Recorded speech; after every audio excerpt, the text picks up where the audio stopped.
Good morning, my dear students. In the classes continue ಮಾಡ್ತಾ ಹೋಗೋಣ. Say there is equal and opposite charges, equal and unlike charges separated by a small distance. We call that as dipole length, constitute an electric dipole. There is a midpoint reference has to be chosen. ಇದನ್ನ divide ಮಾಡ್ಕೋಬೇಕು. L ಅಂತ ಆಗುತ್ತೆ. ನಮ್ಗೇನಪ್ಪ ಈಗಲ್ಲ ಅಂದ್ರೆ axial line ಹೋಗಬೇಕು. ಅಂದ್ರೆ it's a line passing through the given two charges. Let us say this is a point of consideration x y z ಅಂತ ಅನ್ಕೊಳ್ಳಿ. ಆ ರೆಫರೆನ್ಸ್ ಪಾಯಿಂಟ್ ಅಲ್ಲಿ ಏನ್ ಮಾಡ್ಬೇಕು ನಾವು, ಎಲೆಕ್ಟ್ರಿಕ್ ಇಂಟೆನ್ಸಿಟಿ ಎಷ್ಟಿದೆ ಅಂತ ಕಂಡುಹಿಡಿಬೇಕು. And we know electric intensity due to a single isolated charge.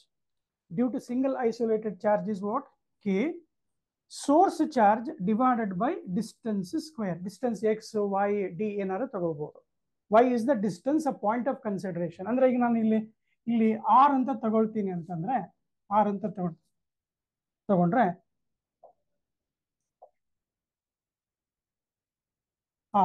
r is the distance of the reference point from the center. So ಒಂದೊಂದೇ ಚಾರ್ಜ್ ತಗೋಬೇಕು. ಮೈನಸ್ ಕ್ಯೂ ಇದೆಪ್ಪ, ಏನಾಗುತ್ತೆ? ಫೀಲ್ಡ್ ಈಸ್ ಇನ್ವರ್ಡ್ ಅಂತ ಹೇಳ್ತೀವಿ. Field is inward. Let us call this as E minus Q. But ಏನಾಗುತ್ತೆ, distance ಜಾಸ್ತಿ ಇರೋದ್ರಿಂದ R ಇನ್ನೊಂದು L ಸೇರ್ಕೊಳ್ಳುತ್ತೆ, R plus L ಆಗುತ್ತೆ. ಡಿಸ್ಟೆನ್ಸ್ ಜಾಸ್ತಿ ಆಗೋದ್ರಿಂದ ಏನಾಗುತ್ತೆ, ಇಂಟೆನ್ಸಿಟಿ ಕಮ್ಮಿ ಆಗುತ್ತೆ. ಸೊ ಅವಾಗ ಏನ್ ಮಾಡಬೇಕು, ಲೆಸ್ಸರ್ ವೆಕ್ಟಾರ್ ಬರೀಬೇಕು. Write the vector which is having lesser length, ಕಡಿಮೆ ಲೆಂತ್ ಇರಬೇಕು. ಪಾಸಿಟಿವ್ ಚಾರ್ಜ್ ಇದೆ, ಇಲ್ಲಿ ಹತ್ರ ಇದೆ. ಹತ್ರ ಅಂದ್ರೆ ಏನಾಯ್ತು, R ಮೈನಸ್ L ಆಗುತ್ತೆ. ಡಿಸ್ಟೆನ್ಸ್ ಕಮ್ಮಿ ಆಯ್ತು, ಎಲೆಕ್ಟ್ರಿಕ್ ಇಂಟೆನ್ಸಿಟಿ ಏನಾಯ್ತು, ಜಾಸ್ತಿ ಆಯ್ತು. Write the bigger vector E plus Q. Sir ಇದನ್ನೆಲ್ಲ ಕಲ್ತಿದ್ದೀವಿ. ಆಫ್ಟರ್ ಸಿಂಪ್ಲಿಫೈಯಿಂಗ್ ದಿಸ್ ಏನಾಗುತ್ತೆ, E plus Q is much greater than E minus Q and there are two vectors in opposite direction. Opposite direction ಇದ್ರೆ ಏನ್ ಮಾಡಬೇಕು, subtract ಮಾಡಬೇಕು. Bigger vector minus smaller vectors. After simplification you have a formula, dear students. E axial is given by the formula 2kp divided by the distance what we have considered is r, that is r cube anta kaltidivi. Electric intensity on the axial line ಒಂದು ಗೊತ್ತಿದೆ. ಹಂಗೆ ಒಂದು perpendicular bisector ಅಂದ್ರೆ dipole length ನ correct ಆಗಿ perpendicular divide ಮಾಡಿದಾಗ ಒಂದು equatorial plane ಬರುತ್ತೆ. ಆ ಇಕ್ವಟೋರಿಯಲ್ ಪ್ಲೇನ್ ಅಲ್ಲಿ on the equatorial plane I take one reference point ಇಲ್ಲಿ x ಅಂತ ತಗೊಂಡಿದ್ದು, ಹಂಗೆ x ಅಂತ ಅನ್ಕೋಣ. ಈ distance ಎಷ್ಟಿರ್ಲಪ್ಪ, r is the perpendicular distance ಅಂತ. r is the distance of point of consideration in equatorial plane. ಮತ್ತೆ ಅಲ್ಲೆಲ್ಲ ಡಿರೈವೇಶನ್ ಕಲ್ತಿದ್ದೀರಾ ಅಂತ ಅನ್ಕೊಂಡು ಈ ಇಕ್ವಟೋರಿಯಲ್ ಏನಿರುತ್ತೆ, ಇದರ ಅರ್ಧ ಇರುತ್ತೆ, ಇದರ ಹಾಫ್ ಇರುತ್ತೆ. kp divided by r cube. Axial ಅರ್ಧ ಇರುತ್ತೆ. ಅಥವಾ axial field is always 2 times the E equator ಅಂತ ಗೊತ್ತು ಮ್ಯಾಗ್ನಿಟ್ಯೂಡ್ ಅಲ್ಲಿ ವಿದ್ಯಾರ್ಥಿಗಳ. ಮ್ಯಾಗ್ನಿಟ್ಯೂಡ್ ತಗೊಂಡಾಗ ಆದ್ರೆ ಡೈರೆಕ್ಷನ್ ನೋಡಿ, ಬಹಳ ಕೇರ್ಫುಲ್ ಆಗಿರ್ಬೇಕು. I just rub this direction ಬರೀಲಿಕ್ಕೆ, ದಟ್ ಈಸ್ ಡೈಪೋಲ್ ಮೊಮೆಂಟ್ ತಗೋಬೇಕು. Dipole moment is always directed from negative to positive charge. ವಿದ್ಯಾರ್ಥಿಗಳೇ, ಡೆರಿವೇಶನ್ ಎಲ್ಲ ಗೊತ್ತಿದೆ ನಮಗೆ. ಕಾಂಪಿಟೇಟಿವ್ ಅಲ್ಲಿ ಯಾವ ತರ ಕ್ವಶನ್ಸ್ ಕೊಡ್ತಾರೆ, ಕ್ವಶನ್ ನೋಡಿದ ತಕ್ಷಣ ಆನ್ಸರ್ ಮಾಡ್ಬೇಕು ನನ್ನ ವಿದ್ಯಾರ್ಥಿಗಳು. ಜಾಸ್ತಿ ಕನ್ಫ್ಯೂಷನ್ ಇರಬಾರ್ದು. ಇಕ್ವಟೋರಿಯಲ್ ಅಂತ ಆಕ್ಸಿಯಲ್ ಅಂತ ತಗೊಂಡು sir 2kp divided by r cube. r cube is what? Point of consideration from the midpoint of the dipole. So here now p ಮತ್ತೆ ಈ axial ಚೆಕ್ ಮಾಡಿದ್ರೆ ಏನಾಗುತ್ತಪ್ಪ, both are in the same direction. So ಅದಕ್ಕೆ ಏನ್ ಬರಿತೀವಿ ನಾವಲ್ಲಿ, parallel to p ಅಂತ ಬರಿತೀವಿ. ಅಥವಾ ಆಂಗಲ್ ಬಿಟ್ವೀನ್ ಈ axial and p ಅಂತ ಕೇಳ್ತಾರೆ. Angle between axial and p, both are in the same direction, therefore angle is theta, that is 0 ಅಂತ ಬರೀಬೇಕು. ಇನ್ನೊಂದು ಇಕ್ವಟೋರಿಯಲ್ ಕಲ್ತಿದ್ದೀವಿ. ಸೊ ಈ ಇಕ್ವಟೋರಿಯಲ್ ಚೆಕ್ ಮಾಡಿದಾಗ ಡಯಾಗ್ರಾಮ್ ಎಲ್ಲ ಹಾಕಿ ಚೆಕ್ ಮಾಡಿದಾಗ ಆಂಟಿ ಪ್ಯಾರಲಲ್ ಬರುತ್ತೆ. ಆಂಟಿ ಪ್ಯಾರಲಲ್ಗೆ ನಾವೇನ್ ಬರಿತೀವಿ ಫಾರ್ಮುಲಾ ಅಂತ ಸ್ವಲ್ಪ ಚೇಂಜ್ ಅಷ್ಟೇ. E equator is equal to k p divided by r cube. Anti parallel to p ಅಂದ್ರೆ ಈ ಪಿ ವೆಕ್ಟಾರಿಗೂ ಈ ಈಕ್ವಟಾರಿಗೂ ಆಂಗಲ್ ಕೇಳಿದ್ರೆ ಎಷ್ಟು ಬರೀಬೇಕು? 180 ಡಿಗ್ರಿ ಬರೀಬೇಕು. ಸರ್ ಅರ್ಥ ಆಗಿದೆ ನೋಡಿ ವಿದ್ಯಾರ್ಥಿಗಳೇ. ಮ್ಯಾಗ್ನಿಟ್ಯೂಡ್ ಕೇಳಿದಾಗ ಈ axial is always equal to 2 times that of equator. ಇದನ್ನ ಒಂದ್ಸಲ ನಾವು ನಿಮಗೆ ಸ್ಟೂಡೆಂಟ್ಸ್ಗೆ ಮೋಸ ಮಾಡ್ತೀವಿ. ಏನ್ ಮೋಸ ಮಾಡ್ತೀವಿ ನೋಡೋಣ, ಎಷ್ಟು ಅಲರ್ಟ್ ಇದ್ದಾರೆ ಸ್ಟೂಡೆಂಟ್ಸ್ ಅಂತೇಳಿ. ಇದನ್ನ ನಾವೇನ್ ಮಾಡ್ತೀವಿ, ಈ ಆಕ್ಸಿಯಲ್ ಇಸ್ ಈಕ್ವಲ್ ಟು ಮೇಲೆ ಆರೋ ಮಾರ್ಕ್ ಕೊಟ್ಟಿರ್ತೀವಿ. Compulsory students you should choose the answer 2 times of equator, but in respect of what? Direction.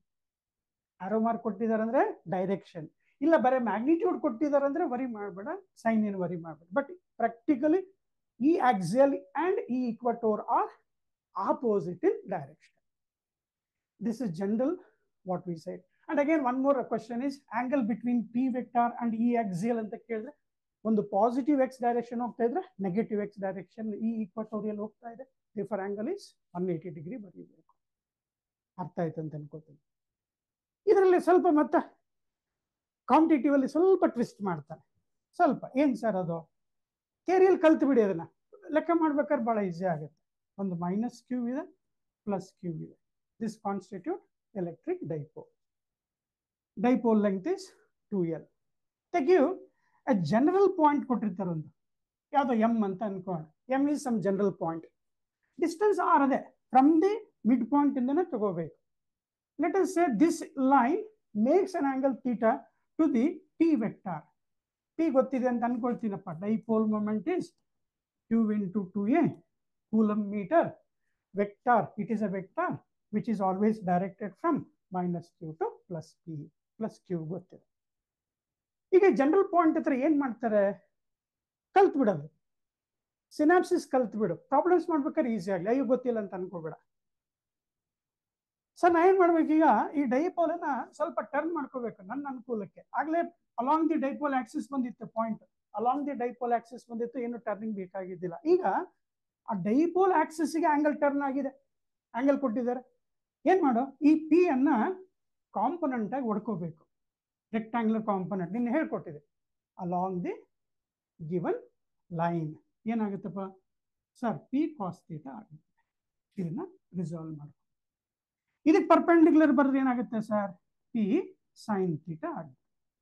ನಾ ಏನ್ ಮಾಡ್ತಾ ಇದ್ದೀನಿ, ಗಿವನ್ ಡೈಪೋಲ್ ಗಿವನ್ ಡೈಪೋಲ್ ಹಿಂಗ್ ಹಾರಿಜಾಂಟಲ್ ಕೊಟ್ಟಿದ್ರಲ್ಲ, ನನ್ನ ಅನುಕೂಲಕ್ಕೆ, ಅನುಕೂಲ ಯಾಕೆ ಪಾಯಿಂಟ್ ಇಲ್ಲಿದೆ, ಅದಕ್ಕೆ ಏನ್ ಮಾಡ್ಬೇಕು, ಟರ್ನ್ ಮಾಡ್ಬೇಕು. ಈಗ ನಮ್ಮ ಡೈಪೋಲ್ ಎಲ್ಲಿದೆ ಸರ್, ಅಲಾಂಗ್ ದಿಸ್ ಆಕ್ಸಿಸ್ ಇದೆ.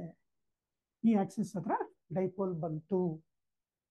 ಈಗ ಎಲೆಕ್ಟ್ರಿಕ್ ಫೀಲ್ಡ್ ಬರಿ ಅಂದ್ರೆ same formula sir. Electric field at this point, ಇದು ಆಕ್ಸಿಯಲ್ ಲೈನ್ ಆಯ್ತಲ್ವಾ, ಆಕ್ಸಿಯಲ್ ಲೈನ್ ದಟ್ ಈಸ್ ಈ ಆಕ್ಸಿಯಲ್.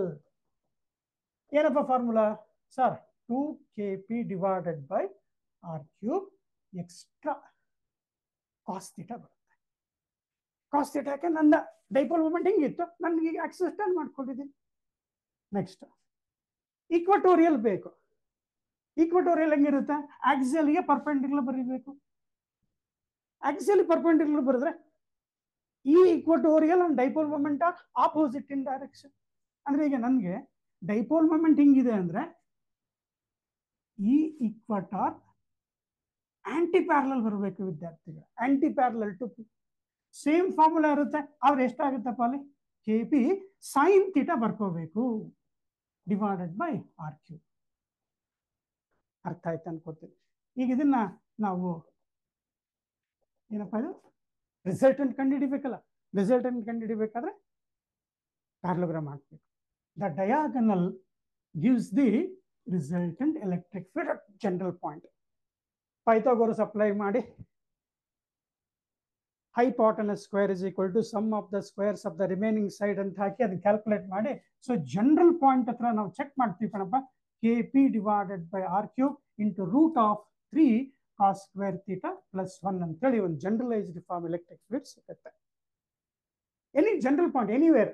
ಈಗ ಸಪೋಸ್ ಇದು ಆಕ್ಸಿಯಲ್ ಲೈನ್ ಕೊಟ್ಟಿದ್ರು ಅಂತ ಇಟ್ಕೋ, ಅವಾಗ ಥೀಟಾ ಎಷ್ಟಾಗ್ಬಿಡುತ್ತಪ್ಪ, ಇದೇ ಪಾಯಿಂಟ್ ಆಕ್ಸಿಲ್ ಕೊಟ್ಟು ಥೀಟಾ 0 ಕಾಸ್ 0 ಎಷ್ಟಪ್ಪ 1 3 + 1 4 ರೂಟ್ 4 ಎಷ್ಟಪ್ಪ 2 kp/r³ ಮೊದಲಿಂದ ಬಂತು ಸರ್. ಇಲ್ಲ ಪರ್ಪೆಂಡಿಕ್ಯುಲರ್ ಕೊಟ್ಟಿದ್ರು, ಆನ್ ದ ಈಕ್ವೇಟರ್ ಕೊಟ್ಟಿದ್ರು, ಥೀಟಾ 90 ಬರ್ಕೊಳ್ಳಪ್ಪ, ಕಾಸ್ 90 ಎಷ್ಟಮ್ಮ 0 ಸರ್ kpr. ಇದು general formula.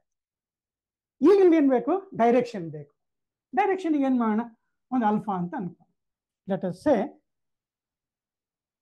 Alpha is the angle here. ಹಂಗಾರೆ ಇಲ್ಲೊಂದು ಟ್ರಯಾಂಗಲ್ಗೆ ಹೋಗ್ಬಿಟ್ಟು ಟ್ಯಾನ್ ಅಲ್ಫಾ ಡಿಫೈನ್ ಮಾಡ್ಕೊಳ್ಳೋಣ. ಏನ್ ಕಂಡುಹಿಡಲಿಕ್ಕೆ? ಇದು ಮ್ಯಾಗ್ನಿಟ್ಯೂಡ್ ಆಯ್ತು ಕಣಪ್ಪ. ಡೈರೆಕ್ಷನ್ ಆಫ್ ಇ ಬೇಕಲ್ಲ, ಯಾವ ಡೈರೆಕ್ಷನ್ ಅಲ್ಲಿ ಇದೆ ಅದಕ್ಕೆ ಏನ್ ಮಾಡು? ಒಂದು ಟ್ಯಾನ್ ಅಲ್ಫಾ ಡಿಫೈನ್ ಮಾಡ್ಕೊಂಡ್ರೆ ಆಪೋಸಿಟ್ ಸೈಡ್, ಟ್ಯಾನ್ ಅಲ್ಫಾಗ ಆಪೋಸಿಟ್ ಸೈಡ್ ಯಾವ್ದು ಬರುತ್ತಪ್ಪ? kp sin θ/r³ ಬರುತ್ತೆ. ಇದು divided by adjacent side. Adjacent side ಅದಪ್ಪ 2 kp/r³ cos θ ಬರುತ್ತೆ. ಹಂಗಾರೆ ಏನ್ ಕ್ಯಾನ್ಸಲ್ ಆಯ್ತು ಸರ್?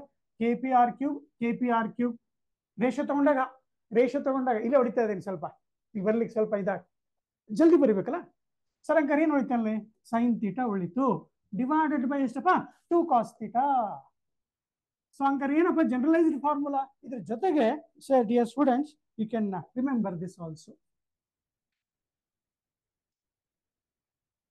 ಡೈರೆಕ್ಷನ್ ಅಂದ ತಕ್ಷಣ sir tan alpha is equal to half into tan theta. ಇದು generalised formula that is necessary for solving problems in NEET as well as KCET. ವಿದ್ಯಾರ್ಥಿಗಳೇ ಅರ್ಥ ಆಯ್ತಂತ ಅನ್ಕೊಂಡು ಮುಂದಿನ ಕಾನ್ಸೆಪ್ಟ್ಸ್ ಏನು ಸರ್? ಇವೆಲ್ಲ ಸ್ಟ್ರಾಂಗ್ ಇದ್ರೆ ಏನಾಗುತ್ತೆ? ಪ್ರಾಬ್ಲಮ್ಸ್ ಮಾಡ್ಬೇಕಾದ್ರೆ ತೊಂದರೆ ಆಗಲ್ಲ, ನೋಡಿ ಆನ್ಸರ್ ಮಾಡ್ಲಿಕ್ಕೆ ಈಸಿ ಆಗ್ತದೆ. This is regarding electric dipole, electric intensity along the axial line, equatorial line, and the general expression. Now there is a concept called torque on a electric dipole in the presence of uniform electric field. ವಿದ್ಯಾರ್ಥಿಗಳೇ, torque ಅಂದ್ರೆ simple ನೆನ್ಪಿಟ್ಕೊಳ್ಳಿ, turning effect. ಎಲ್ಲಾದ್ರೂ ನಿಮಗೆ ಏನೋ object turn ಆಗ್ತಾ ಇದೆ, ಈಗ fan ಕೆಳಗೆ ಕೂತಿದ್ದೀರಾ ಅಂತ ಇಟ್ಕೊಳ್ಳಿ, ಫ್ಯಾನ್ ಟರ್ನ್ ಆಯ್ತು, rotator, there is a torque ಅನ್ಕೋಬೇಕು. Torque is turning effect. ಹೆಂಗ್ ಬರುತ್ತೆ ಸರ್? Uniform field. ಯೂಶಲಿ ನಾವು ಪ್ಯಾರಲಲ್ ಲೈನ್ಸ್ ಬರೀತೀವಿ ಯೂನಿಫಾರ್ಮ್ ಎಲೆಕ್ಟ್ರಿಕ್ ಫೀಲ್ಡ್ಗೆ ರೆಪ್ರೆಸೆಂಟೇಷನ್. ಯೂನಿಫಾರ್ಮಿಂಗ್ ಬರೀ parallel lines with equidistant. But then what it represents is uniform. That means if I place a charge particle here, test charge particle anywhere here, it experiences same amount of force. In the presence of uniform electric field, force on every charge particle is same. That we call as uniform electric field. Suppose non-uniform electric field is curved ಇರ್ತದೆ. ಒಂದ್ ಕಡೆ ಏನಾಗಿರುತ್ತೆ? Electric field lines crowd ಆಗಿರುತ್ತೆ, distance between the lines ಕಡಿಮೆ ಇರುತ್ತೆ, ಇಲ್ಲಿ spread ಆಗಿರುತ್ತೆ. Suppose A ಅಂತ ಅನ್ಕೋ, ಇದು ಬಿ ಅಂತ ಅನ್ಕೋ, ಇದು ನಾನ್ ಯೂನಿಫಾರ್ಮ್ ಫೀಲ್ಡ್ ಇದೆ. You must say that EA is greater than EB ಅಂತ ಅನ್ಬೇಕು. ಎಲ್ಲಿ ಲೈನ್ಸ್ ಕ್ರೌಡ್ ಆಗಿರ್ತಾವೋ, ಪ್ರಾಪರ್ಟಿಯಲ್ಲಿ ಕಲ್ತಿರ್ತೀರಾ, at the region of stronger electric field lines are crowded. At the region of spreading, where the electric field lines are spreaded, there is a weaker electric intensity. This is, dear students. ಇನ್ನೇನಿದ್ಯಾ? Non uniform ಅನ್ಬೇಕು. ಈಗ uniform electric field ಪ್ರಶ್ನೆ ಏನೇನು ಬರ್ತದೆ ನೋಡೋಣ. Derivation ಎಲ್ಲ ಕಲ್ತಿರ್ತೀರಾ. ಇದು dipole movement makes an angle theta. ಇಲ್ಲೊಂದು ಫೋರ್ಸ್ ಬರುತ್ತೆ, ಇಲ್ಲೊಂದು ಫೋರ್ಸ್ ಬರುತ್ತೆ, ಈಕ್ವಲ್ ಅಂಡ್ ಆಪೋಸಿಟ್ ಫೋರ್ಸ್ ಇದೆ. ದೇರ್ಫೋರ್ ಡೈಪೋಲ್ ಏನಾಗುತ್ತಪ್ಪ? ಟರ್ನ್ ಆಗುತ್ತೆ. That turning effect produced by the force on a dipole is known as torque on a dipole. That is given by the formula PE sin theta ಅಂತ ಗೊತ್ತು. ಇದನ್ನ ನಾವೇನ್ ಮಾಡ್ತೀವಿ? Vector form ಅಲ್ಲಿ ಬರೀಬೇಕು ಕಣಪ್ಪ. ಇಂಪಾರ್ಟೆಂಟ್.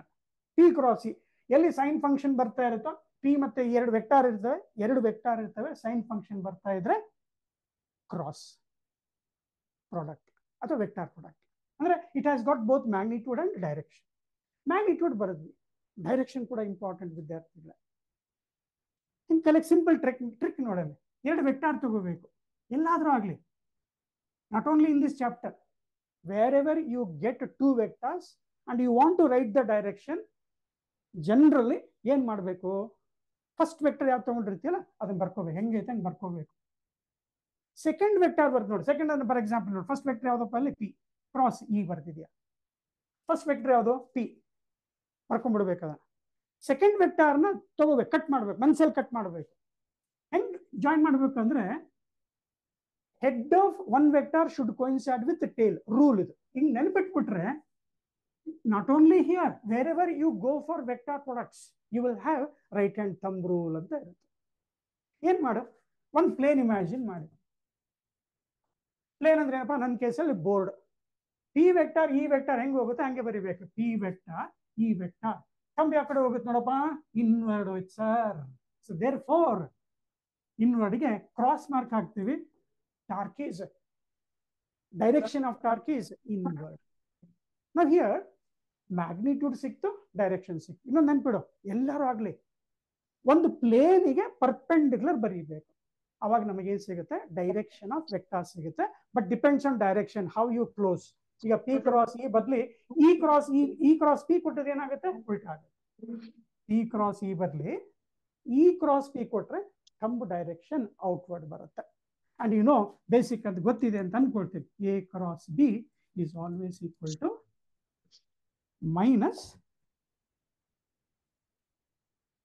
ಬಿ ಕ್ರಾಸ್ ಇ ಅಂತ ಗೊತ್ತಿದೆ ಅಂತ ಅನ್ಕೋತೀವಿ. What I said again, E cross E inward ಬರ್ತಾ ಇದೆ.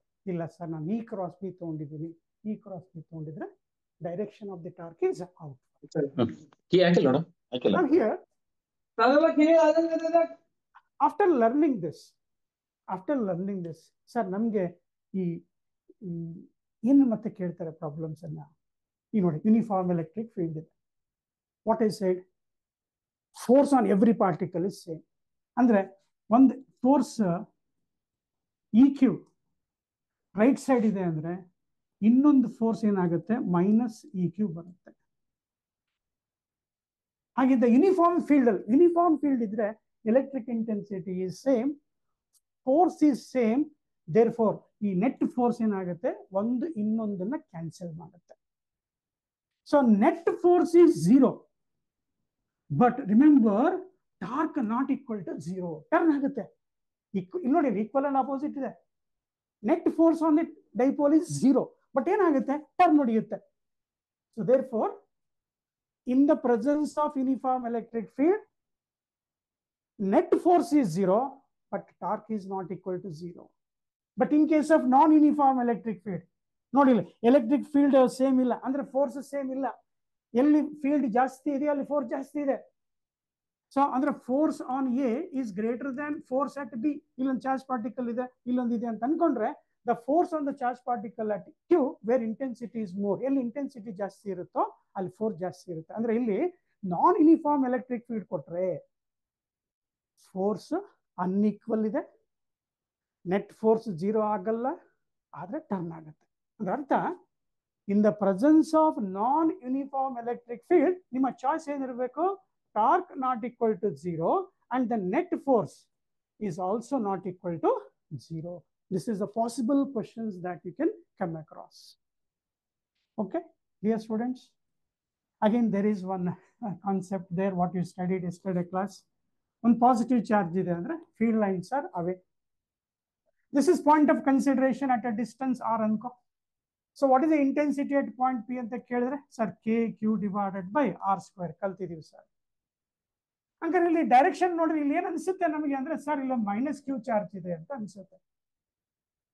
Electric field lines are away from the positive charge and they are towards the negative charge. ಏನು ಪ್ರಶ್ನೆ ಇರ್ಬೋದು ಇಲ್ಲಿ ನಮಗೆ, ಇದು ಡೈರೆಕ್ಷನ್ ಆಫ್ ಎಲೆಕ್ಟ್ರಿಕ್ ಫೀಲ್ಡ್ ಸಿಕ್ತೀಗ. ಇಲ್ಲಿ ಏನ್ ಮಾಡ್ತಾರೆ, ಒಂದು ಪ್ಲಸ್ ಕ್ಯೂ ಕೂಲಂಬ್ ಚಾರ್ಜ್ ಹಾಕ್ತಾರೆ. ಈ ನೋಡಪ್ಪ, ಇಲ್ಲಿ ಗ್ರಾವಿಟೇಷನಲ್ ಫೀಲ್ಡ್ ಇದೆ, ಪೆನ್ ಏನ್ ಬಿಟ್ಟಿದ್ವಿ, ಏನಾಗುತ್ತೆ, ಕೆಳಗೆ ಬೀಳುತ್ತೆ. ಹಂಗೆ ಇಲ್ಲೊಂದು ಎಲೆಕ್ಟ್ರಿಕ್ ಫೀಲ್ಡ್ ಇದೆ ಅಂತ ಅನ್ಕೋ, ಹಿಂಗೆ ಬರಿಬೇಕಂತೇನಿಲ್ಲ. ಇನ್ ದಿಸ್ ಎಲೆಕ್ಟ್ರಿಕ್ ಫೀಲ್ಡ್ ನೋಡಿ, ಗ್ರಾವಿಟೇಷನಲ್ ಫೀಲ್ಡ್ ಇದೆ, body of mass m is always positive. ಅವಾಗ ಏನಾಗುತ್ತೆ, sir this body is always attracted towards the gravity by means of force called mg. Sir ಗೊತ್ತು. So ಅವಾಗ ಏನಪ್ಪ ಬರೀತೀಯಾ, sir force of gravity is equal to mg ಬರೀತೀಯ. Similarly, in this electric field, if I keep a positive charge, ಸ್ವಲ್ಪ logic ನೋಡ್ಕೊಂಡ್ಬಿಡು. ಇಲ್ಲಿ ಹೇಳಿದ್ದೆ, ಇಲ್ಲೇನು ಹೇಳಿದ್ದೆ ಅದನ್ನ ಹೇಳ್ತಾ ಇದ್ದೀನಿ. ಇಲ್ಲಿ ಪಾಸಿಟಿವ್ ಎಂಡ್ ಇದೆ, ಫೀಲ್ಡ್ ಲೈನ್ಸ್ ಆರ್ ಅವೇ. ನೆಗೆಟಿವ್ ಎಂಡ್ ಇದೆ, ಫೀಲ್ಡ್ ಲೈನ್ಸ್ ಆರ್ ಟುವರ್ಡ್ಸ್. ಹಂಗಾರೆ ಇದು ಪಾಸಿಟಿವ್ ಚಾರ್ಜ್ ಯಾವ ಕಡೆ ಹೋಗುತ್ತಪ್ಪ ಹೇಳಿ ನೋಡೋಣ. ಪ್ಲಸ್ ಪ್ಲಸ್ ಇಲ್ಲಿ ಹೋಗಕ್ಕೆ ಸಾಧ್ಯ ಇಲ್ಲ, ಯಾಕೆ ರಿಪಲ್ ಆಯ್ತು. ಹಂಗಾರೆ ಎಲ್ಲಿ ಹೋಗ್ಬೋದು, ಮೈನಸ್ ಹತ್ರ ಹೋಗ್ಬೇಕು. ಅಂದ್ರೆ ಅರ್ಥ positive charge always move along the direction of electric field. How much force it is acting ಅಂತ ಕೇಳಿದ್ರೆ ನಮ್ಗೆ ಗೊತ್ತಲ್ಲ, electric field is equal to F divided by Q. ಇಲ್ಲಿ ನಾವು ಹೆಂಗೆ ಎಂ ಜಿ ಅಂತ ಬರಿತೀವೋ, the force on the charge particle is M ಅನ್ನ ತೆಗೆದು ಏನ್ ಬರೀಬೇಕಪ್ಪ, Q. F is equal to Q into E. ಇಲ್ಲಿ ಮಾಸ್ ಬರಿತಾ ಇದೆಯಾ, ಇಲ್ಲೇನ್ ಬರಿಬೇಕು ನಾನು, ಚಾರ್ಜ್ ಬರಿಬೇಕು. Mass is scalar, charge is also scalar. ಇಲ್ಲಿ ಗ್ರಾವಿಟೇಷನಲ್ ಫೀಲ್ಡ್ ಇದೆ, ಇಲ್ಲಿ ಎಂತ ಫೀಲ್ಡ್ ಇದೆಯಪ್ಪ, ಎಲೆಕ್ಟ್ರಿಕ್ ಫೀಲ್ಡ್. Somewhat similarities. ಆದ್ರೆ ಮಾಸ್ ನೆಗೆಟಿವ್ ಇರಕ್ಕೆ ಸಾಧ್ಯ ಇಲ್ಲ, but charge can be negative here. ಹಾಗಾದ್ರೆ ಮೈನಸ್ ಚಾರ್ಜ್ ಕೊಟ್ರೆ ಏನಾಗುತ್ತೆ ಸರ್, ಕೆಳ ಬರುತ್ತಾ, ಬರಲ್ಲ. ಯಾಕೆ, ಮೈನಸ್ ಮೈನಸ್ ಏನಾಯ್ತು, ರಿಪಲ್ ಆಯ್ತು. ಎಲ್ಲಿ ಹೋಗುತ್ತದೆ, ಎಲ್ಲಿ ಹೋಗೋ ಚಾನ್ಸ್ ಇದೆ, ಪಾಸಿಟಿವ್ ಕಡೆ ಹೋಗೋ ಚಾನ್ಸ್ ಇದೆ. Therefore, negative charge always move opposite to the direction of electric field with the same amount of force. ಇದು ಇಂಪಾರ್ಟೆಂಟ್. ಯಾಕೆ ಇಂಪಾರ್ಟೆಂಟ್, ನಮಗೆ ಇಲ್ಲಿ ನೋಡಿ, ನಮ್ಮ equation of motions first year ಅಲ್ಲಿ ಕಲಿತೀವಿ. Equations of motion which describes one dimensional motion. ಇದು one dimensional motion. So ಅದಕ್ಕೆ ಏನ್ ಮಾಡ್ತಾರೆ, ನಮ್ ಬೇಸಿಕ್ ಫಾರ್ಮುಲಾ ಗೊತ್ತಿದೆ ಅಂತ ಅನ್ಕೋಬೇಕು ನಾವಿಲ್ಲಿ. ಅನ್ಕೊಳ್ಳೋಣ, equations of motions which describes the particle is moving along a straight line. Final velocity, initial velocity, acceleration.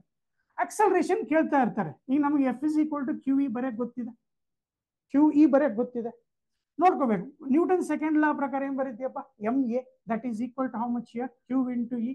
So what is the acceleration produced on the particle ಅಂತ ಕೇಳಿದ್ರೆ basic sir, net force divided by net mass. ಈಗ ನಾವು ಯಾವ field ಅಲ್ಲಿ ಇದೀವಿ, electric field ಅಲ್ಲಿ ಇದೀವಿ. There for ಏನ್ ಬರೀಬೇಕು, ಎಫ್ ಇಸ್ ಈಕ್ವಲ್ ಟು ಏನ್ ಬರೀಬೇಕಮ್ಮ, Q E divided by M. Acceleration is given by Q E divided by M. Positive charge ಇದ್ರೆ ಪಾಸಿಟಿವ್ ಬರಿ, ನೆಗೆಟಿವ್ ಚಾರ್ಜ್ ಇದ್ರೆ ನೆಗೆಟಿವ್ ಬರಿ. Because acceleration is a vector quantity which has got both magnitude and direction. ಇದು ಇಲ್ಲ sir, distance ಮತ್ತೆ time ಕೇಳ್ತಾ ಇದ್ರು, ಅವಾಗ ಎಸ್ ಈಕ್ವಲ್ ಟು ಏನ್ ಬರೀಬೇಕಪ್ಪ, ut plus of at square ಗೊತ್ತಿರಲೇಬೇಕು. because this charge particle in an electric field is tracing straight path. Hence we should have these formulas in your mind also. One more, v square minus u square is equal to 2as. Terms meaning ಗೊತ್ತಿದೆ ಅಂತ ಅನ್ಕೊಳ್ತೇನೆ. Displacement, a is constant acceleration, v is final velocity, u is initial distance. ಒಂದೊಂದ್ಸಲ ಹಿಂಗ್ ಕೊಡ್ತಾರೆ, ಏನಂತ, charge particle is freely dropped ಅಂತ ಕೊಡ್ತಾರೆ. In an electric field freely drop ಅಂದ ತಕ್ಷಣ ಏನ್ ಬರ್ಕೊಂಡ್ಬಿಡ್ಬೇಕಪ್ಪ, S equal to 0. Sir time ಕೇಳಿದ್ರು, ಡಿಸ್ಟೆನ್ಸ್ ಕೊಟ್ಟಿದ್ರು, ಟೈಮ್ ಕೇಳಿದ್ರು, ಡಿಸ್ಟೆನ್ಸ್ ಕೊಟ್ಟಿದ್ರು. ಹಂಗಾರೆ ಯಾವ ಫಾರ್ಮುಲಾ ಹಾಕ್ಬೇಕು ಸರ್, ಇದನ್ನ ಹಾಕ್ಬೇಕು. ಟೈಮ್ ಕೇಳಿದ್ರು, ಡಿಸ್ಟೆನ್ಸ್ ಕೊಟ್ಟಿದ್ರು, drop from rest electric field. ಅವಾಗ ಡ್ರಾಪ್ ಫ್ರಮ್ ರೆಸ್ಟ್ ಅಂದ ತಕ್ಷಣ ಇನಿಷಿಯಲ್ ವೆಲಾಸಿಟಿ ಏನಾಗುತ್ತಪ್ಪ, 0. ವಿತ್ ದಿಸ್ ಬೇಸಿಕ್ ನಾಲೆಜ್ ಇದು ಸ್ಟ್ರಾಂಗ್ ಇತ್ತು ಅಂತಂದ್ರೆ ಲೆಕ್ಕಗಳು ಈಸಿ ಆಗ್ತವೆ ಅಂತೇಳಿ ನಮ್ಮ ಎಕ್ಸ್ಪೀರಿಯನ್ಸ್ ಅಪ್ಪ, ಅರ್ಥ ಮಾಡ್ಕೊಂಡಿದ್ದೀರಾ ಅನ್ನೋಣ. ನೆಕ್ಸ್ಟ್ ಕಾನ್ಸೆಪ್ಟಿಗೆ ಹೋಗೋಣ ವಿದ್ಯಾರ್ಥಿಗಳೇ. Electric flux and Gauss theorem ಅಂತ ಹೇಳಿ.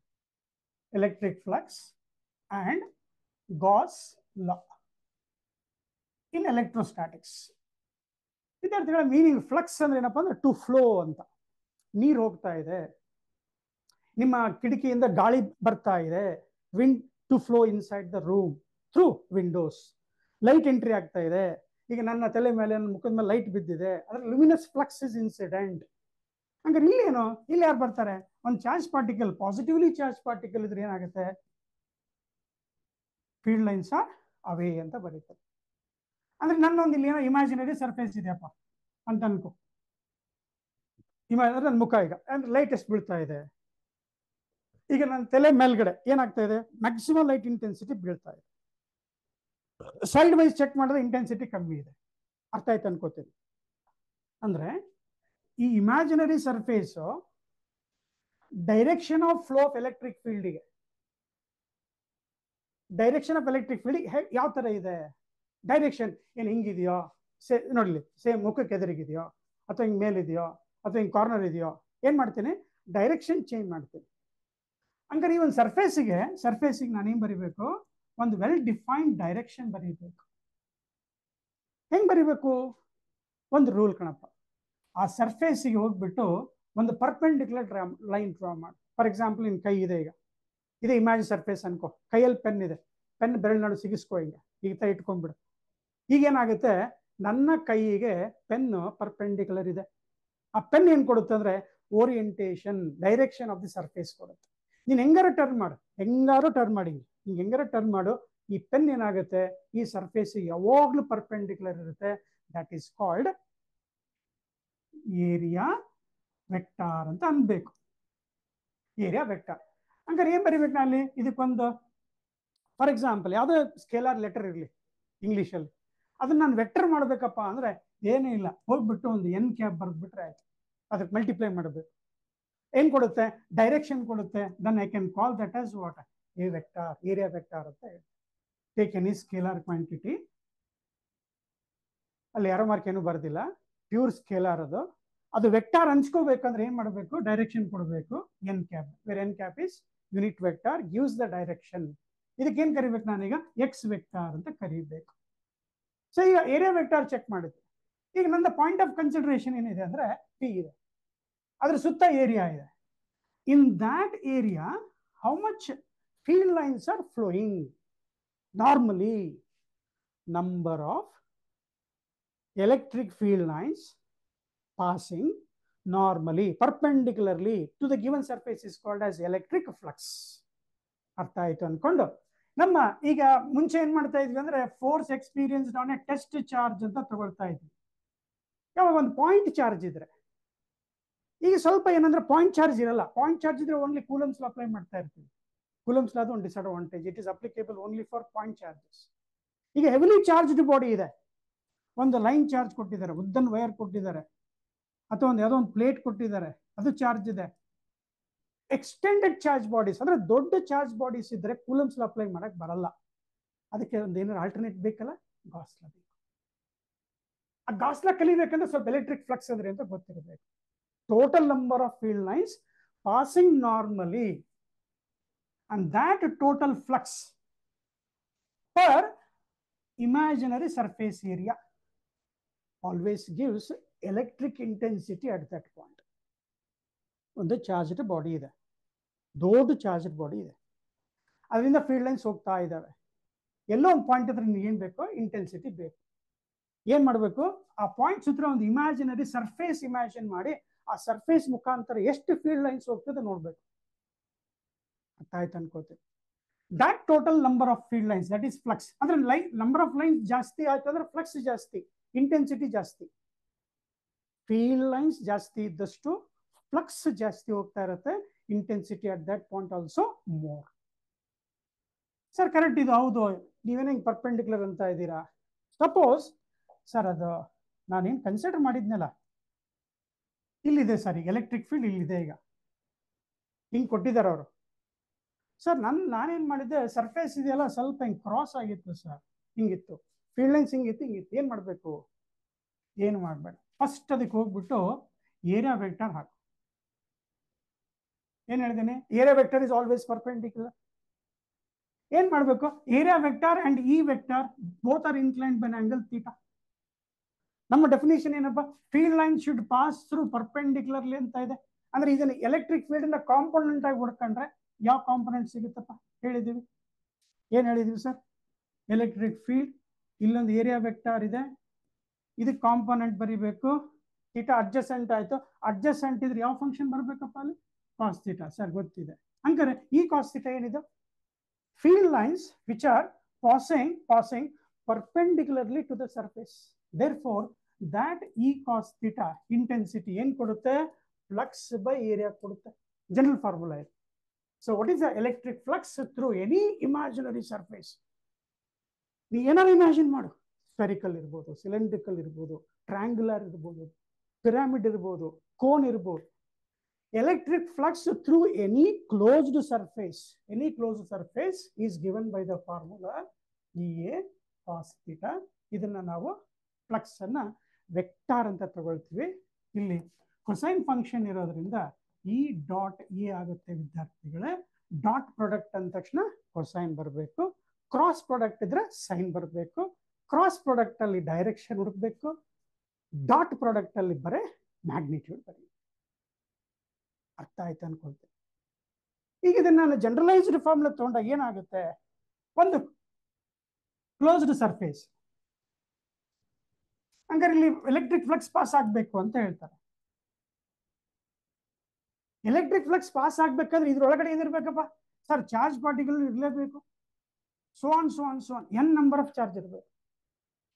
ಕ್ಲೋಸ್ ಔಟ್ಸೈಡ್ ಚಾರ್ಜ್ ಇದೆ ಅಂತ ಇಟ್ಕೋ, ಇಲ್ಲಿ ನಮ್ದು ಇಮ್ಯಾಜಿನರಿ ಸರ್ಫೇಸ್ ಇದು, ಆ ಇಮ್ಯಾಜಿನರಿ ಸರ್ಫೇಸ್ ಒಳಗಡೆ ಎಷ್ಟು ಚಾರ್ಜ್ ಇದೆ ನೋಡ್ಬೇಕು. ಸರ್ ಇಷ್ಟಕ್ಕೊಂದಿದೆ, ಅಷ್ಟನ್ನು ಆಡ್ ಮಾಡಬೇಕು.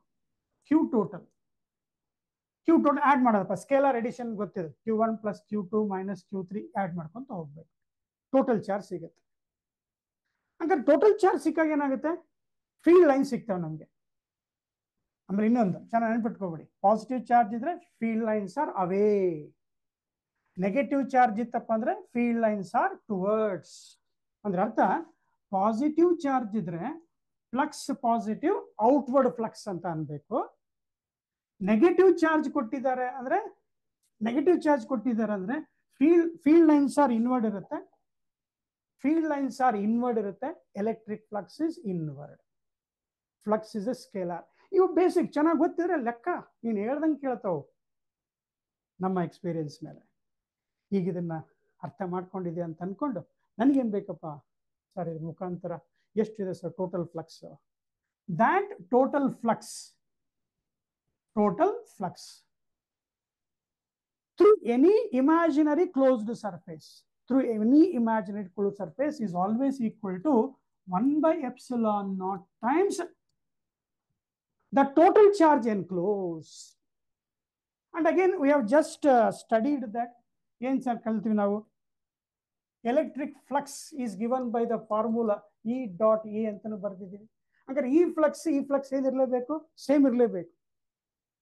ಈ ಒಂದು ಸ್ಟೇಟ್ಮೆಂಟ್ ಏನು ಬರಿತಾ ಇದೀವಲ್ಲ ವಿದ್ಯಾರ್ಥಿಗಳೇ, ಇಲ್ಲಿ ನೋಡ್ಕೊಂಡ್ಬಿಡಿಪ್ಪ, ಏನ್ statement sir, the total electric flux through any imaginary surface ಅಂದ ತಕ್ಷಣ ಸರ್ಫೇಸ್ ಇಂಟೆಗ್ರಲ್ ಬರೀಬೇಕು. ಏನಾರ ಅರ್ಥ ಏನಂದ್ರೆ, ಇಂಟೆಗ್ರಲ್ ಅಂದ್ರೆ ಟೋಟಲ್ ಮಾಡು, ಸಮ್ ಮಾಡು, ಕೂಡಿಸು. ಎಲ್ಲಿ ಕ್ಲೋಸ್ಡ್ ಸರ್ಫೇಸ್ ಒಳಗಡೆ ಎಷ್ಟಿದಾರೋ ಚಾರ್ಜ್ಗಳನ್ನ ಅವನ್ನೆಲ್ಲ ಕೂಡಿಸು. That is E.A is always equal to, ಮತ್ತೆ ಇನ್ ಫ್ರೀ ಸ್ಪೇಸ್ ಅಂತ ತಗೊಂಡಿರ್ತೀವಿ. ಇನ್ ಫ್ರೀ ಸ್ಪೇಸ್ ತಗೊಂಡು ಏನಾಗುತ್ತೆ, 1/ε0 times Q total. This statement, dear students, we call as Gauss law in electrostatics ಅಂತ ಹೇಳ್ತೀವಿ. Dear students, are you listening?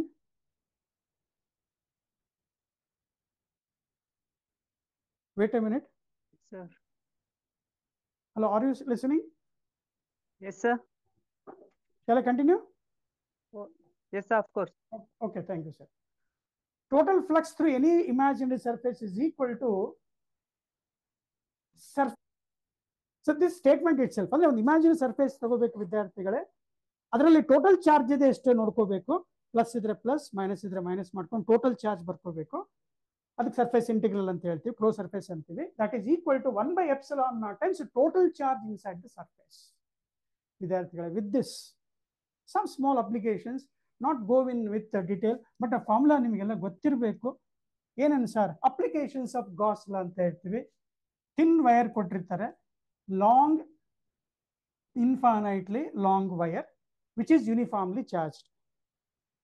Electric intensity at a point is to be calculated.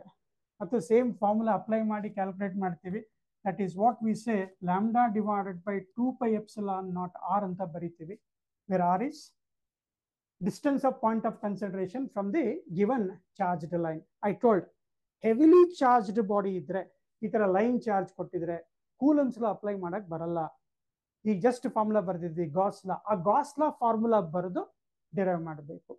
ಇಲ್ಲ lambda ಅಂತ ಬರ್ತಾ ಇರುತ್ತೆ ವಿದ್ಯಾರ್ಥಿಗಳು. Simple, ಇದು ಲೀನಿಯರ್ ಚಾರ್ಜ್ ಅಂದ್ರೆ ಒಂದು ತೆಳ್ಳನ್ ವೈರ್, ಅದು ನಿಮ್ ಪೆನ್ ಇದೆ ಅಂತ ಇಟ್ಕೊಳ್ಳಿ, ಕೈಯಲ್ಲಿ ಪೆನ್ ಇದೆ, ಈಗ ಅದನ್ನ ಯೂನಿಫಾರ್ಮ್ಲಿ ಚಾರ್ಜ್ ಮಾಡಿದ್ದಾರೆ. ಇದು ಒನ್ ಡೈಮೆನ್ಷನಲ್ ಆಬ್ಜೆಕ್ಟ್. ಅದು ಒನ್ ಡೈಮೆನ್ಷನಲ್ ಆಬ್ಜೆಕ್ಟ್. ಅದಕ್ಕೆ ಏನ್ ಮಾಡ್ತಾರೆ, ಲೀನಿಯರ್ ಚಾರ್ಜ್ ಡೆನ್ಸಿಟಿ ಅಂತ ಕರೀತಾರೆ. ಅಂದ್ರೆ total charge on the wire per unit length is known as linear charge density, which is expressed in terms of coulomb per meter. That is what lambda is. ಇದು ಸ್ವಲ್ಪ arrange ಮಾಡಿ, arrange ಅಂದ್ರೆ multiply and divide by 2 ಮಾಡ್ಕೊಂಡ್ರೆ 2 2 ಎಷ್ಟಾಗುತ್ತೆ 4. 2 lambda divided by 4 pi epsilon naught. ಇದನ್ನ ನಾವು 2k lambda by r ಅಂತಾನೂ ಬರೀತೀವಿ. And more overly this field and the point consideration check ಮಾಡಿದ್ರೆ electric intensity and distance R inversely proportional ಇರುತ್ತೆ. Therefore graph ಕೂಡ ಕೇಳ್ಬೋದು ವಿದ್ಯಾರ್ಥಿಗಳೇ. E and R R somewhat rectangular hyperbola ಅಂತ ಹೇಳ್ತೀವಿ. E ಮತ್ತೆ R electric intensity at a point near a charged wire depends on distance. How? Inversely proportional ಅಂತ ಒಂದು. ಇದನ್ನ ಇನ್ನು ಸ್ವಲ್ಪ ಜನರಲೈಸ್ಡ್ ಆಗಿ ಕೇಳ್ತಾ ಇರ್ತಾರೆ, ಕಾಂಪಿಟೇಟಿವ್ ಅಲ್ಲಿ ಮಾತ್ರ. ಈ ತರ ಪಾಸಿಟಿವ್ಲಿ ಚಾರ್ಜ್ಡ್ ವೈರ್ ಏನಿದೆಯಲ್ಲಪ್ಪ ಅದನ್ನ ಸ್ವಲ್ಪ ಬೆಂಡ್ ಮಾಡಿದೀವಿ ಅಂತ ಹೇಳ್ತಾರೆ. ಬೆಂಡ್ ಮಾಡಿ it is subtending some angle theta ಅಂತ ಅನ್ಕೊಳ್ಳಿ. ಒಂದು ವೈರ್ ಬೆಂಡ್ ಮಾಡಿದಾಗ ಆರ್ಕ್ ಆಗುತ್ತೆ. This arc is going to subtend some angle theta here. The same charge wire. ಅವಾಗ ಏನ್ ಮಾಡಬೇಕು, same formula E is equal to 2k lambda by R into sine theta by 2 ಅಂತ ಬರೀಬೇಕು. Proof ಎಲ್ಲ ಇಲ್ಲಪ್ಪ, ಅದು ಸ್ವಲ್ಪ ಬರ್ಕೋಬೇಕು.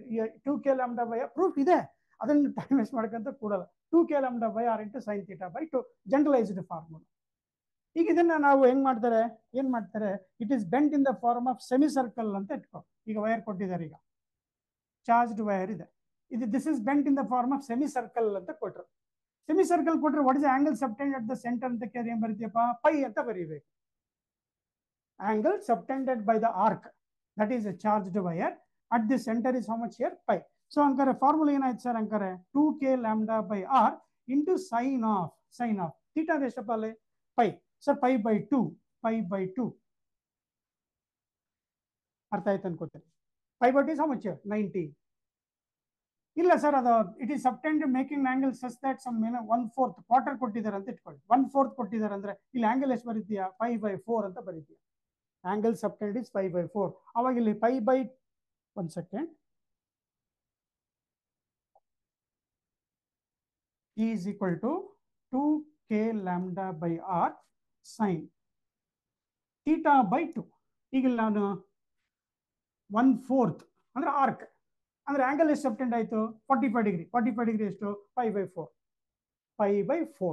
ಇಲ್ಲಿ 5/4 ಹಾಕಿದ್ರೆ ಎಷ್ಟಾಗುತ್ತೆ, 2k lambda by R into sine of theta ಜಾಗದಲ್ಲಿ ಎಷ್ಟಾಗ್ತೀಯಾ, 5/4 ಹಾಕಿದ್ರೆ 5/8 ಕೊಟ್ರೆ, ಬೆಂಟ್ ಮಾಡಿ ಕೊಟ್ರೆ ಇದೊಂದು ಜನರಲ್ ಫಾರ್ಮುಲಾ ನೆನ್ಪಿಟ್ಕೋಬೇಕು. Okay, this is around line ಚಾರ್ಜ್ಗೆ. ಹಾಗೆ ಥಿನ್ ಶೀಟ್ ಇದೆ, ತುಂಬಾ ಇಂಪಾರ್ಟೆಂಟ್ ಇದೆ. ಥಿನ್ ಶೀಟ್ ಅಂತ ನೆನ್ಪಿಟ್ಕೊಳ್ಳಿ. ಪಾಸಿಟಿವ್ಲಿ ಚಾರ್ಜ್ಡ್ ಇದೆ, ಡೆರಿವೇಶನ್ ಮಾಡಿದ್ದೀರಾ. What is the formula we got, E is equal to sigma divided by 2 epsilon naught ಅಂತ ಇರುತ್ತೆ. ವೆಕ್ಟರ್ ಫಾರ್ಮ್ ಬರೆಯಪ್ಪ ಅಂದ್ರೆ n ಕ್ಯಾಪ್ ಬರೆದ್ರೆ ಆಯ್ತಪ್ಪ, sigma divide by 2 epsilon naught. ಅಂದ್ರೆ ಸಿಗ್ಮಾ ಏನ್ ಸರ್ ಇಲ್ಲಿ, sigma is surface charge density ಅಂತ ಅರ್ಥ. ಸರ್ಫೇಸ್ ಚಾರ್ಜ್ ಡೆನ್ಸಿಟಿ ಅಂದ್ರೆ ಚಾರ್ಜ್ ಪರ್ ಯೂನಿಟ್ ಏರಿಯಾ. ಅಂದ್ರೆ ಎಷ್ಟು ಯೂನಿಟ್ ಏನಾಯ್ತು, coulomb per metre square.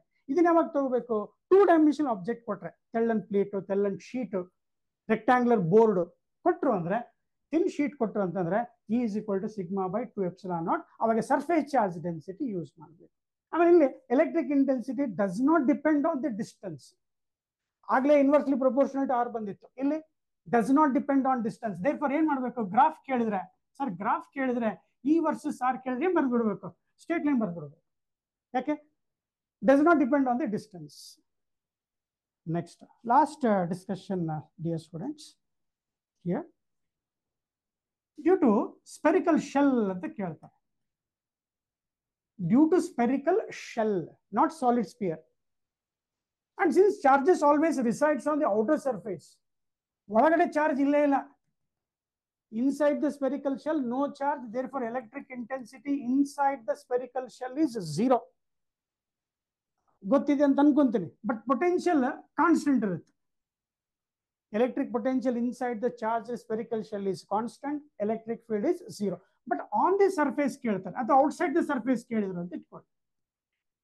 Point lies outside ಅಂತಂದಾಗ ಡೆರಿವೇಶನ್ ಮಾಡ್ತೀವಿ. ಫ್ರಮ್ ದ ಸೆಂಟರ್, ವಿದ್ಯಾರ್ಥಿಗಳೇ ಬಹಳ ಕೇರ್ಫುಲ್ ನೋಡ್ಕೊಳ್ಳಿ. ಫ್ರಮ್ ದ ಸೆಂಟರ್ ಕೊಟ್ಟಾಗ ನೀವೇನ್ ಮಾಡ್ಬೇಕಂದ್ರೆ ಎಂಟೈರ್ ಸ್ಪೆರಿಕಲ್ ಶೆಲ್ ಅನ್ನ ಒಂಥರ ಸ್ಕ್ವೀಸ್ ಮಾಡಿ, ಕಂಪ್ರೆಸ್ ಮಾಡಿ ಒಂದು ಸಣ್ಣ ಚಾರ್ಜ್ ಇದೆ ಅಂತ ಅನ್ಕೊಂಡ್ಬಿಡ್ಬೇಕು. ಸ್ಪಿಯರ್ ಕೊಟ್ಟಿರ್ತಾರೆ ಅವರು, ಸಾಲಿಡ್ ಸ್ಪಿಯರ್ ಕೊಟ್ಟಿರ್ತಾರೆ, ಪಾಯಿಂಟ್ ಲೈಸ್ ಔಟ್ಸೈಡ್ ಅಂತಾನೆ. ಅವಾಗ ನೀ ಏನ್ ಮಾಡು, ಆ ಸ್ಪಿಯರ್ ಅನ್ನ ಪಾಯಿಂಟ್ ಚಾರ್ಜ್ ಅಂತ ತಗೊಂಡು ಈ ಪಾಯಿಂಟ್ ಹತ್ರ ಎಲೆಕ್ಟ್ರಿಕ್ ಫೀಲ್ಡ್ ಎಷ್ಟಿದೆ ಅಂದ್ರೆ ನಮ್ಮ ಹಳೆ ಫಾರ್ಮುಲಾ KQ/d². ಏನ್ ಹಳೆ ಫಾರ್ಮುಲಾ? ಒಂದು ಪಾಯಿಂಟ್ ಚಾರ್ಜ್ ಕೊಟ್ಟಿದ್ರು, ಎಲೆಕ್ಟ್ರಿಕ್ ಇಂಟೆನ್ಸಿಟಿ ಬರೀ ಸರ್ ಅಟ್ ಡಿಸ್ಟೆನ್ಸ್ ಈಸಿ ಕೊಟ್ಟೆ ಬರೀತಾ ಇದೆ, KQ/d². Same formula. ಯಾವಾಗ? ದೊಡ್ಡ ಸ್ಪೆರಿಕಲ್ ಶೆಲ್ ಕೊಟ್ಟಾಗ. ಆನ್ ದಿ ಸರ್ಫೇಸ್ ಕೊಟ್ಟಾಗ ಏನ್ ಮಾಡ್ತೀವಿ? K ಅಂದ್ರೆ ಎಷ್ಟಪ್ಪ? 1/4πε0 Q/r² ಬರೀತೀವಿ. ಆನ್ ದ ಸರ್ಫೇಸ್ ಕೊಟ್ರೆ, assuming that r is the radius of the spherical shell. So formula ಏನಾಗುತ್ತೆ? E is equal to ಏನ್ ಬರ್ತೀಯಾ? ಇಲ್ಲಿ ನೋಡಿ, ಎಪ್ಸಿಲಾನ್ 1/ε0 ಸಪ್ರೇಟ್ ತಗೊಂತೀವಿ. 1/ε ಸಪ್ರೇಟ್ ತಗೊಂಡು ಇನ್ನು ಉಳಿತೇನೆ ನೋಡು, Q/4πr² ಇದೆ. ಸರ್ ಈಗ ಹೇಳ್ಕೊಟ್ರೆ ಚಾರ್ಜ್ ಬೈ ಏರಿಯಾ. ಏನ್ ಹೇಳ್ಕೊಟ್ರೆ? Surface charge density. ಸರ್ ನಮಗೂ ಗೊತ್ತು. ಹೌದಪ್ಪ, ನಿಮಗೂ ಗೊತ್ತಿದೆ. σ/ε0. ಯಾವಾಗ? ಆನ್ ದಿ ಸರ್ಫೇಸ್ ಬರೆದ್ರೆ ವಿದ್ಯಾರ್ಥಿಗಳೇ, on the surface of the spherical shell is σ/ε0. Suppose inside the shell ಕೊಟ್ಟ ಅಂತ ಇಟ್ಕೋ. ಇನ್ಸೈಡ್ ದ ಶೆಲ್ ಕೊಟ್ಟಂದ್ರೆ ಎಲೆಕ್ಟ್ರಿಕ್ ಫೀಲ್ಡ್ ಬರೀ 0. ಒಂದು ತುಂಬಾ ಬ್ಯೂಟಿಫುಲ್ ಎಕ್ಸಾಂಪಲ್ ನೋಡು. ಕಾಂಪಿಟೇಟಿವ್ ಲೆಕ್ಕ ಮಾಡ್ಬೇಕಾದ್ರೆ ಫಾಸ್ಟ್ ಹೋಗ್ಬೇಕು. ನೀವಲ್ಲಿ ಸ್ಪೆರಿಕಲ್ ಶೆಲ್ ಕೊಟ್ಟಿದ್ದಾರೆ, ರೇಡಿಯಸ್ 10 ಸೆಂಟಿಮೀಟರ್ ಕೊಟ್ಟಿದ್ದಾರೆ, ಎಷ್ಟು ಚಾರ್ಜ್ ಕೊಟ್ಟಿದ್ದಾನೆ. ನಿಮಗೆ ಪ್ರಶ್ನೆ ಕೇಳ್ತಾ ಇದ್ದಾರೆ, what is electric intensity at distance 5 centimetre from the centre. Fast ಬರ್ತೀನಿ. ಫ್ರಮ್ ದ ಸೆಂಟರ್ ಓದ್ಬೇಕಾದ್ರೆ ಕೇರ್ಫುಲ್ ಓದ್ಕೋಬೇಕು. Electric intensity at a distance 5 centimetre from the centre ಅಂತ ಕೇಳಿದ್ರೆ point lies inside the shell, therefore electric intensity is 0. Exactly 10 centimetre ಕೊಟ್ಟ ಅಂದ್ರೆ formula ಹಾಕಿ ಬರೀಬೇಕು. Outside the point, suppose ಎಷ್ಟಪ್ಪ 10 centimetre ಕೊಟ್ಟ ಅಂದಿಟ್ಕೋ. From the centre, electric intensity at a distance 10 centimetre from the centre. Sir point lies outside ಅಂದ್ರೆ on the surface ಆಗ್ಬಿಡ್ತು. On the surface ಆಯ್ತು. Sir ಇಲ್ಲ 20 ಸೆಂಟಿಮೀಟರ್ ಕೊಟ್ಟಿದ್ರು ಫ್ರಮ್ ದ ಸೆಂಟರ್. ಅವಾಗ ಮತ್ತೆ formula KQ/d². Sir K value ಗೊತ್ತು, 9 × 10⁹ charge ಕೊಟ್ಟಿರ್ತಾರೆ. ಈಗ 20 ಕಣಪ್ಪ, 20 centimetre point lies outside. Sir ಅವಾಗ ಫಾರ್ಮುಲಾ KQ/r² ಅಪ್ಲೈ ಮಾಡಬೇಕು. ಆರ್ ಅಂದ್ರೆ ಎಷ್ಟು ಬರೀಬೇಕಲ್ಲಿ? ಡಿ ಬರೀಬೇಕು. ಡಿ ಅಂದ್ರೆ 20 ಬರ್ಕೋಬೇಕು ಫ್ರಮ್ ದ ಸೆಂಟರ್. ಅಲ್ಲಿ ಅಬ್ಸರ್ವೇಷನ್ಸ್ ಮಾಡಿ ನೀಟಾಗಿ ಬರೆಯೋದು. ವಿದ್ಯಾರ್ಥಿಗಳೇ, ಈ ಎಲೆಕ್ಟ್ರಿಕ್ ಫ್ಲಕ್ಸ್ ಅಲ್ಲಿ E.A ಬರಿತೀವಲ್ಲ, ಅಲ್ಲೊಂದು ಸ್ವಲ್ಪ ಅರೇಂಜ್ ಮಾಡೋದು ಕಲ್ತ್ಬಿಟ್ರೆ ನಿಮಗೆ ತುಂಬಾ ಈಸಿ ಆಗುತ್ತೆ. ಕೊಡ್ತಾ ಇರ್ತಾರೆ, ಏನಪ್ಪ ಕೊಡ್ತಾ ಇರ್ತಾರೆ, ನಿಮ್ಗೆ ಈ ಫಾರ್ಮುಲಾಗಳು ಗೊತ್ತಿದೆ ಅಂತ ಅನ್ಕೊಳ್ತೀವಿ. I/J/K ವೆಕ್ಟರ್ ಫಾರ್ಮುಲಾ ಏನಾರ ಕೊಟ್ರ ಅಂತಂದ್ರೆ ಡಾಟ್ ಪ್ರಾಡಕ್ಟ್ ಅಲ್ಲಿ I.I, J.J, K.K parallel vectors. Parallel vectors theta ಎಷ್ಟು ಹೇಳಿದಪ್ಪ? 0. ವೆಕ್ಟರ್ ಫಾರ್ಮುಲಾ ಏನಾರ ಕೊಟ್ಟಾಗ I.I, J.J, K.K ಏನ್ ಮಾಡ್ಕೊಂಡ್ಬಿಡು, 1 ಬರ್ಕೊಂಡು, ಬಿಕಾಸ್ ದೇ ಆರ್ ಪ್ಯಾರಲಲ್. ಇಲ್ಲ ಸರ್ ಪರ್ಪೆಂಡಿಕ್ಯುಲರ್ ಇದ್ವು, sorry I perpendicular to J ಇತ್ತು. I perpendicular to J theta ಎಷ್ಟು ಆಯ್ತು ಸರ್? 90 ಆಯ್ತು. cos 90 is 0. ವೆಕ್ಟರ್ ಫಾರ್ಮುಲಾ ಏನಾರ ಕೊಟ್ಟಾಗ ಇವು ನೋಡ್ಕೊಂಡು ಬರೀಬೇಕು ಮತ್ತು ಡಾಟ್ ಪ್ರಾಡಕ್ಟ್ ಅಪ್ಲೈ ಮಾಡಬೇಕು. ಇಷ್ಟು ಸಿನಾಪ್ಸಿಸ್ ತಲೆಗಿದೆ ಅಂತ ಇಟ್ಕೊಂಡು ವಿದ್ಯಾರ್ಥಿಗಳೇ ಒಂದಿಷ್ಟು ಲೆಕ್ಕವನ್ನ ನೋಡೋಣ. ಪ್ರೀವಿಯಸ್ ಪ್ರಾಬ್ಲಮ್ಸ್ ಇಷ್ಟೆಲ್ಲ ಕಲ್ತಿದ್ದೀವಿ. ಪ್ರೀವಿಯಸ್ ಪ್ರಾಬ್ಲಮ್ಸ್ ಲೆಕ್ಕ ಬಂದ್ರೆ ನಾವೇನ್ ಮಾಡಬೇಕು ಅನ್ನೋದಕ್ಕೆ ಒಂದಿಷ್ಟು ಎಕ್ಸಾಂಪಲ್ಸ್ ಇದೆ ವಿದ್ಯಾರ್ಥಿಗಳೇ. ಕಾನ್ಸೆಪ್ಟ್ಸ್ ಅನ್ನ ಚೆನ್ನಾಗಿ ಕಲ್ತ್ಕೊಂಡು ಇವನ್ನೆಲ್ಲ ರೆಡಿ ಮಾಡಿಕೊಂಡು ಆ ಪ್ರಾಬ್ಲಮ್ಸ್ ಅನ್ನ ಅಪ್ರೋಚ್ ಮಾಡಿದ್ರೆ ತುಂಬಾ ಈಸಿ ಆಗುತ್ತೆ. ನೋಡ್ತಾ ಹೋಗೋಣ.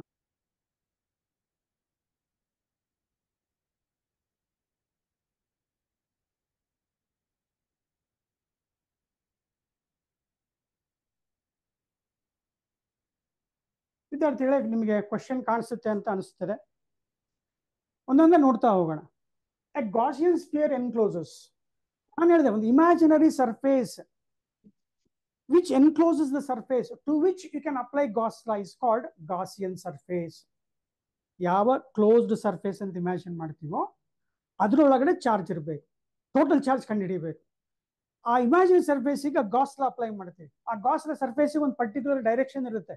So Gaussian surface has particular direction, therefore Gaussian surface is a vector quantity. So ಇಲ್ಲಿ ಏನ್ ಕೇಳಿದ್ದಾರೆ, Gaussian sphere encloses an electric dipole ಅಂತ ಹೇಳ್ತಾರೆ. ಡೈಪೋಲ್ ಅಂದ್ರೆ ಏನಪ್ಪ, ಒಂದು ಪ್ಲಸ್ ಚಾರ್ಜ್ ಇನ್ನೊಂದು ಮೈನಸ್ ಚಾರ್ಜ್. ಸೊ ಅದಕ್ಕೆ ಏನ್ ಮಾಡ್ಬೋದು ನಾವಿಲ್ಲಿ, ಡೈಪೋಲ್ ಅಂತ ತಗೊಂಡಾಗ ಸ್ವಲ್ಪ ಬ್ಲ್ಯಾಕ್ ಕಲರ್, ಡೈಪೋಲ್ ಅಂತ ತಗೊಂಡಾಗ ಒಂದು ಪ್ಲಸ್ ಕ್ಯೂ ಇದೆ, ಇನ್ನೊಂದು ಎಷ್ಟಿದೆಪ್ಪ ಮೈನಸ್ ಕ್ಯೂ ಇದೆ. ಅಂದ್ರೆ total charge inside the Gaussian surface ಆಯ್ತು, ಜೀರೋ ಆಯ್ತು. ದೇರ್ಫೋರ್ ಸ್ಟೇಟ್ ಅವ್ ಏನ್ ಮಾಡಬಹುದಪ್ಪ, what they are asking it electric flux. electric flux within the Gaussian surface. Gaussian surface where it encloses dipole. Net charge is 0. Therefore, electric flux through surface is 0. Next, second question ನೋಡಿ. ಕೆಲವೊಂದು questions ಅಲ್ಲಿ direct ಆಗಿ ಹೇಳ್ತಾ ಹೋಗೋಣಂತೆ, ಕೆಲವೊಂದು solve ಮಾಡೋಣಂತೆ. Comb run through one's dry hair attracts a small bits of paper. ಕೂರ್ಲೆಲ್ಲ ನಮ್ಮ ತಲೆ ಮೇಲೆ ಕೂರ್ಲಿಲ್ಲಪ್ಪ, ಒಣ ಕೂರ್ಲೆ ಇರಬೇಕು, ಬಾಚಣಿಗೆ ತಗೋಬೇಕು, ಒಣ ಕೂರ್ಲಿರ್ಬೇಕು, ಡ್ರೈ ಹೇರ್ ಇರಬೇಕು, ಡ್ರೈ ಕೋಂಬ್ ಇರಬೇಕು, ಬಾಚಬೇಕು. ಬಾಜಿ ಅಲ್ಲಿ ಡಸ್ಟ್ ಪಾರ್ಟಿಕಲ್ಸ್ ಏನಿರ್ತಾವಲ್ಲ ಪೇಪರ್, ಸಣ್ಣ ಸಣ್ಣ ಚೂರು ಅಟ್ರಾಕ್ಟ್ ಆಗ್ತಾವೆ. ಯಾಕೆ ಅಂತ ಕೇಳಿದ್ರೆ, ಸರ್ ಅದು ಪೊಲರೈಸ್ ಆಗಿರುತ್ತೆ. ನಾವು ರಬ್ ಮಾಡಿದಾಗ ಆ ಕೋಮ್ ಮೇಲೆ ಇರ್ತಕ್ಕಂಥ ಎಲ್ಲ ಎಲೆಕ್ಟ್ರಾನ್ಸ್ಗಳು ಪೊಲರೈಸ್ ಆಗಿ ಒಂದು ಡೈರೆಕ್ಷನ್ಗೆ ಬಂದು ಅಲೈನ್ ಆಗಿರ್ತವೆ. Due to the property, that is atoms in the paper get polarized by the charged comb, so therefore it is going to attract some piece of papers.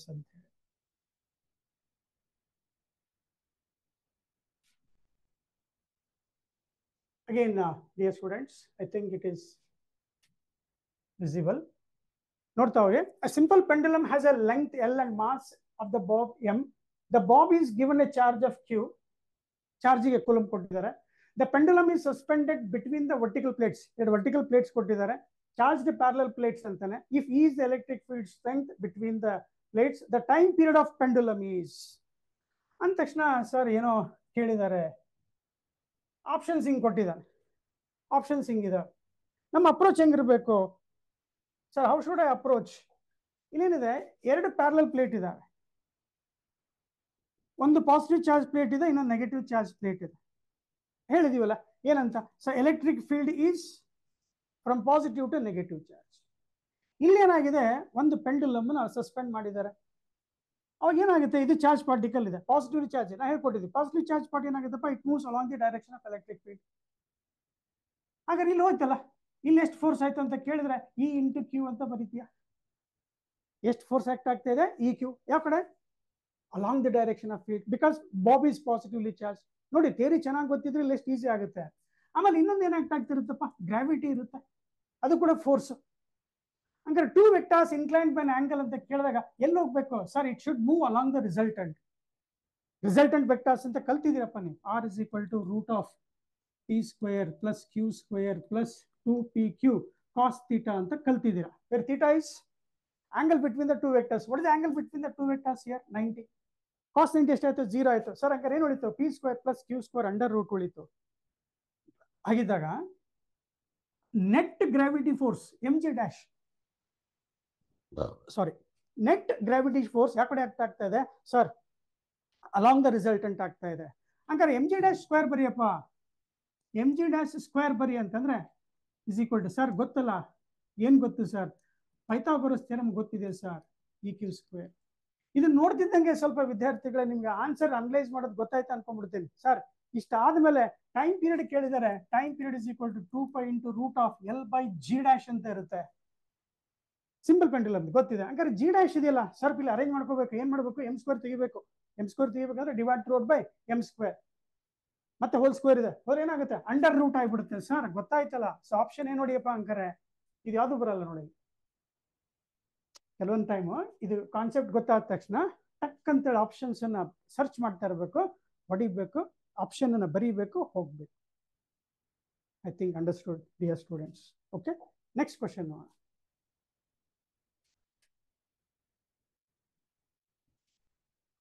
Two identical charges repel each other with a force equal to 10 milligram newton. ಇದೊಂದು ಸ್ವಲ್ಪ ಇಲ್ಲಿ ತಪ್ಪಿದೆಪ್ಪ. ಇದು 10 milligram wait 10 gram wait ಬರಬೇಕು. ಆ 10 milligram weight ಬರದೆ options ಯಾವ match ಆಗಲ್ಲ ನೋಡ್ಬೇಕಾದ್ರೆ. 10 gram weight they are 0.6 metre apart in air. G ಕೊಟ್ಟಿದ್ದಾರೆ, the value of each charge ಅಂತ ಹೇಳ್ತಾರೆ. ಸರ್ ಏನ್ ಮಾಡಿದರೆ ಸರ್? ಅರ್ಥ ಆಗ್ಲಿಲ್ಲ. ಆಯ್ತಪ್ಪ, ಎಷ್ಟು ಚಾರ್ಜ್ ಕೊಟ್ಟಿದ್ದಾರೆ? 2 ಐಡೆಂಟಿಕಲ್ ಚಾರ್ಜ್ ಅಂದ್ರೆ ಕ್ಯೂ ಇಂಟು ಕ್ಯೂ ಎಷ್ಟಾಗುತ್ತೆ? Q square. Repel each other ಅಂದ್ರೆ ಕೂಲಮ್ಸ್ ಲಾ ಅಪ್ಲೈ ಮಾಡಬೇಕು. F is equal to k q square divided by D square apply ಮಾಡಬೇಕು. ಹೌದು ಸರ್. ಫೋರ್ಸ್ ಎಷ್ಟು ಕೊಟ್ಟಿದ್ದಾರೆ? 0.6 ಅಲ್ಲ ಸಾರಿ 10 ಗ್ರಾಮ್ ವೇಟ್ ಕೊಟ್ಟಿದ್ದಾರೆ. ಇದನ್ನ ಮಿಲಿಗ್ರಾಮ್ ಬರ್ಕೋಬಾರ್ದಪ್ಪ ಅಲ್ಲಿ. 10 ಗ್ರಾಮ್ ವೇಟ್ 10 ಮಿಲಿಗ್ರಾಮ್ ತಗೊಂಡ್ರೆ ಮಿಲಿಗ್ರಾಮ್ ವೇಟ್ ತಗೊಂಡ್ರೆ 10 ಇಂಟು ಮಿಲಿಗೆ -3, ಗ್ರಾಮಿಗೆ ಮತ್ತೆ 10⁻⁻3, 10⁻⁻6 kg ವೇಟ್ ಆಗುತ್ತೆ. ಇದನ್ನ ಸಾಲ್ವ್ ಮಾಡಿದ್ರೆ ಬರಲ್ಲ ಆನ್ಸರ್. ಇದಕ್ಕೆ 10 ಗ್ರಾಮ್ ವೇಟ್ ತಗೊಂಡು ಫೋರ್ತ್ ಜಾಗದಲ್ಲಿ ಏನ್ ಮಾಡಬೇಕು? 10 ಗ್ರಾಮ್ ವೇಟ್. ಗ್ರಾಮ್ ಅಂದ್ರೆ ಎಷ್ಟಪ್ಪ? 10⁻⁻3 kg ಆಯ್ತು. 1 kg ವೇಟ್ ಬರುತ್ತೆ. kg ವೇಟ್ ಬರುತ್ತೆ. 1 kg ವೇಟ್ ನಿಮಗೆ ಗೊತ್ತಿರಬೇಕು ಇಸ್ ಈಕ್ವಲ್ ಟು 9.8 ಇರುತ್ತೆ. ಅದನ್ನ ಅಪ್ರಾಕ್ಸಿಮೇಟ್ಲಿ 10 ನ್ಯೂಟನ್ ಅಂತ ತಗೋಬೇಕು. 1 kg weight is equal to 10 newton ತಗೋಬೇಕು. ಅರ್ಥ ಆಯ್ತು ಸರ್? ಹಂಗಾರೆ ನಾನು ಈಗೆಲ್ಲ ಏನ್ ಕೇಳಿದ್ದಾರೆ ಸರ್ ಅವರು? They are asking for the charge.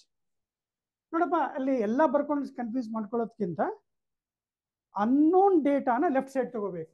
ಯಾವ್ದನ್ನ ನಾನು ಕ್ಯಾಲ್ಕುಲೇಟ್ ಮಾಡಬೇಕು ಲೆಫ್ಟ್ ಸೈಡ್ ಮತ್ತೆ ನ್ಯೂಮರೇಟರ್ ಇರಬೇಕು. ನೆನ್ಪಿಟ್ಕೋ, ಹಿಂಗೆಲ್ಲ ಬರ್ಕೊಂಡು ಕನ್ಫ್ಯೂಸ್ ಮಾಡ್ಕೊಂಡು ಕುತ್ಕೋಬಾರ್ದು. ಅನ್ನೋನ್ ಡೇಟಾ ಯಾವ್ದನ್ನ ಕ್ಯಾಲ್ಕುಲೇಟ್ ಮಾಡ್ಬೇಕು ನಾನು, ಅದು ಲೆಫ್ಟ್ ಸೈಡ್ ಇರಬೇಕು. ನ್ಯೂಮರೇಟರ್ ಇದ್ರೆ ತುಂಬಾ ಚೆನ್ನಾಗಿ ಬರುತ್ತೆ. therefore q square is equal to ಏನಾಯ್ತಪ್ಪ ಅಲ್ಲಿ? F d square divided by k ಬರೀಬೇಕು. ನಾವು ಹಂಗಾರೆ ಎಫ್ ಎಷ್ಟು ಕೊಟ್ಟಿದ್ದಾರೆ? ಫೋರ್ಸ್ ಎಷ್ಟು ಕೊಟ್ಟಿದ್ದಾರೆ? 10 ಗ್ರಾಮ್ ವೇಟ್. ಇನ್ನೊಂದ್ಸಲ 10 gram weight. 1 gram is equal to 10⁻⁻3. 1 kg weight is 10. ಇಲ್ಲಿ ಎಷ್ಟಾಗುತ್ತಪ್ಪ? 10⁻⁻2 ಆಗುತ್ತೆ ಇಂಟು 10. ಇವು ಸ್ವಲ್ಪ ಮ್ಯಾಥಮೆಟಿಕ್ಸ್ ಕ್ಯಾಲ್ಕುಲೇಷನ್ ಸ್ಪೀಡ್ ಅಪ್ ಇರಬೇಕು. ಟೈಮ್ ಆಗುತ್ತೆ, ಟೈಮ್ ಉಳಿಯುತ್ತೆ.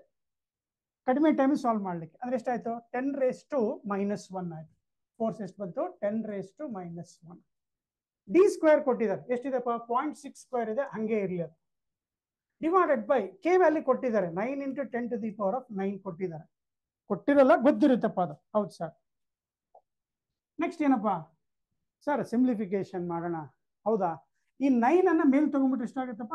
10⁻⁻10 ಆಗುತ್ತೆ. ಸ್ವಲ್ಪ ಅಲ್ಲೇ ಬಾಯ್ ಲೆಕ್ಕ ಮಾಡೋದು ನೋಡ್ಕೊಳ್ಳಿ. ಕ್ಯೂ ಸ್ಕ್ವೇರ್ ಇದೆ, ಆ ಕಡೆ ರೂಟ್ ಹಾಕೊಂಡ್ಬಿಡೋಣ. ರೂಟ್ ಹಾಕೊಂಡ್ಬಿಟ್ರೆ ಏನೇನಾಗುತ್ತೆ ನೋಡಿ, ಜಲ್ದಿ ನೋಡಿ. 9 ಮೇಲೆ ಹೋದ್ರೆ -9 -1 -10. ಅದರ ರೂಟ್ ತಗೊಂಡ್ರೆ ಎಷ್ಟಾಯ್ತು? ಅರ್ಧ. -10 ಆಯ್ತು, ಅರ್ಧ ರೂಟ್ ತಗೊಳ್ತಾ ಇದ್ದೀವಿ. 0.6 ಸ್ಕ್ವೇರ್ ಇದೆ, ಓಡೋಗುತ್ತೆ. 0.6 ಡಿವೈಡೆಡ್ ಬೈ ಎಷ್ಟು ಉಳಿತಪ್ಪ? 9 ಸ್ಕ್ವೇರ್ ರೂಟ್ ಎಷ್ಟು? 3. ನೋಡಿ, ಅವಸರ ನಾನು 9 ಅಂತ ಬರೆದ್ಬಿಟ್ಟೆ. ಅವಸರ ಮಾಡಬಾರ್ದಲ್ವಾ? ಹೌದು, 3 ಆಯ್ತು. ಎಷ್ಟಾಯ್ತಪ್ಪ ಅಂತಾರೆ? ಸರ್ ಅಲ್ಲೇ 0.6 ಇದೆ, ಅಂಕರ್ 0.2 × 10⁻⁵ ಸರ್ ಅಂಕರ್ ಯಾವ್ದು ಇರಲೇಬೇಕು? ಆನ್ಸರ್ 2 ಮೈಕ್ರೋ ಕೂಲಮ್ ಇರಲೇಬೇಕು. ಇದನ್ನ ಸೈಂಟಿಫಿಕ್ ಬರೀಬೇಕು ಸರ್, ಗೊತ್ತಿದೆ ಅಂತ ಅನ್ಕೋಣ. ಅರ್ಥ ಆಯ್ತಾ? ನೆಕ್ಸ್ಟ್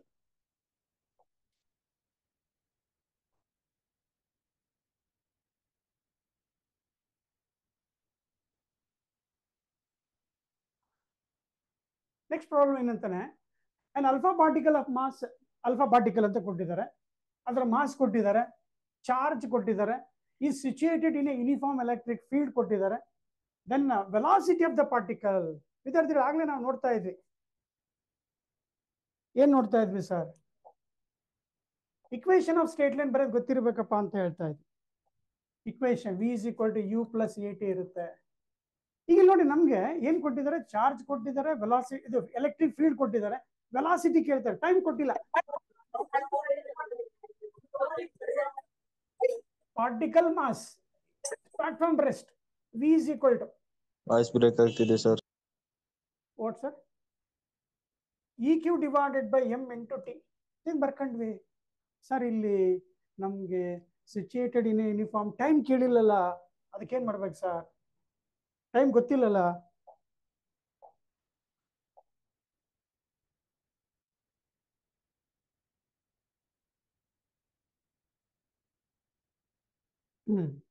ಇಲ್ಲೇ ನೋಡಿ, ಇಲ್ಲೊಂದು ಡೇಟಾ ಮಿಸ್ ಆಗಿದೆ. ಏನಾಗಿದೆ, ಡಿಸ್ಟೆನ್ಸ್ ಕೆಳಗೋಗಿದೆ. ಡಿಸ್ಟೆನ್ಸ್ ಕೊಟ್ಟಿದ್ದಾನೆ, at the end of metre ಕೊಟ್ಟಿದ್ದಾರೆ.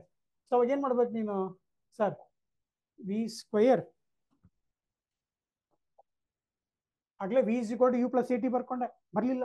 ಅವಾಗ ಏನು ಮಾಡ್ಬೇಕು ನೀನು, V square minus U square is equal to 2as. Distance ಕೊಟ್ಟಿದ್ದಾರೆ ಇಲ್ಲಿ. ಸ್ಟಾರ್ಟ್ ಫ್ರಮ್ ರೆಸ್ಟ್ ಇರುತ್ತೆ ವಿದ್ಯಾರ್ಥಿಗಳೇ, 0 ಹಾಕೊಂಡ್ಬಿಡಿ. ಏನು ಕೇಳಿದ್ರು, ವೆಲಾಸಿಟಿ ಕೇಳಿದ್ರು. Is equal to root of 2 into acceleration ಬೇಕಲ್ಲ ಸರ್. ಅಕ್ಸಲರೇಷನ್ ಅಂದ ತಕ್ಷಣ ಹೇಳ್ಕೊಟ್ಟಿದ್ವಲ್ಲ, ಎಫ್ ಡಿವೈಡೆಡ್ ಬೈ ಎಂ ಬರ್ದಿದ್ವಿ ನೋಡ್ಕೊಳಪ್ಪ. ಎಫ್ ಅಂದ್ರೆ ಏನು, electric force. Electric force formula E Q divided by M. ಅಂದ್ರೆ ಅಕ್ಸಲರೇಷನ್ ಜಾಗದಲ್ಲಿ ಹೋಗಿ ಏನಾಗ್ಬೇಕು ನೀನು, E Q divided by M into S. ವಿದ್ಯಾರ್ಥಿಗಳಿಗೆ ಸಾಲ್ವ್ ಮಾಡ್ಬೇಕಂತೇನೆ.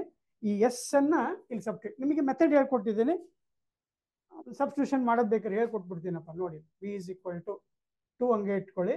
ಎಲೆಕ್ಟ್ರಿಕ್ ಫೀಲ್ಡ್ ಕೊಟ್ಟಿದ್ದಾರೆ, ಬರೆಯೋಣ. ಡಿಸ್ಟೆನ್ಸ್ ಎಷ್ಟಿದೆ, 2 ಕೊಟ್ಟಿದ್ದಾರೆ. 2 into 10 to the power of -2 ಇದೆ. Mass of the alpha particle ಕೊಟ್ಟಿದ್ದಾರೆ ನೋಡಿ. ಒಂದು second,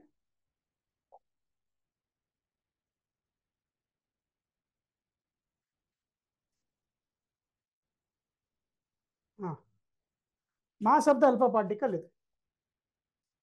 V is equal to root of 2 E Q by M into S. 2 ಬರ್ಕೊಳ್ತೀಯ, ರೂಟ್ ಆಫ್ ಎಲೆಕ್ಟ್ರಿಕ್ ಫೀಲ್ಡ್ ಕೊಟ್ಟಿದ್ದಾರೆ 1.6 into 10. Oh sorry,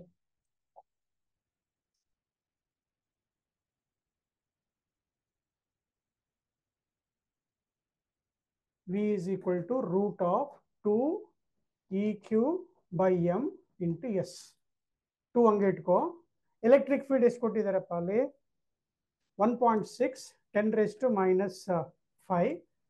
Charge of the alpha particle is 3.2 into 10 raised to -19 coulomb. Distance travel is 2 into 10 raised to -2 divided by m ಬೇಕು.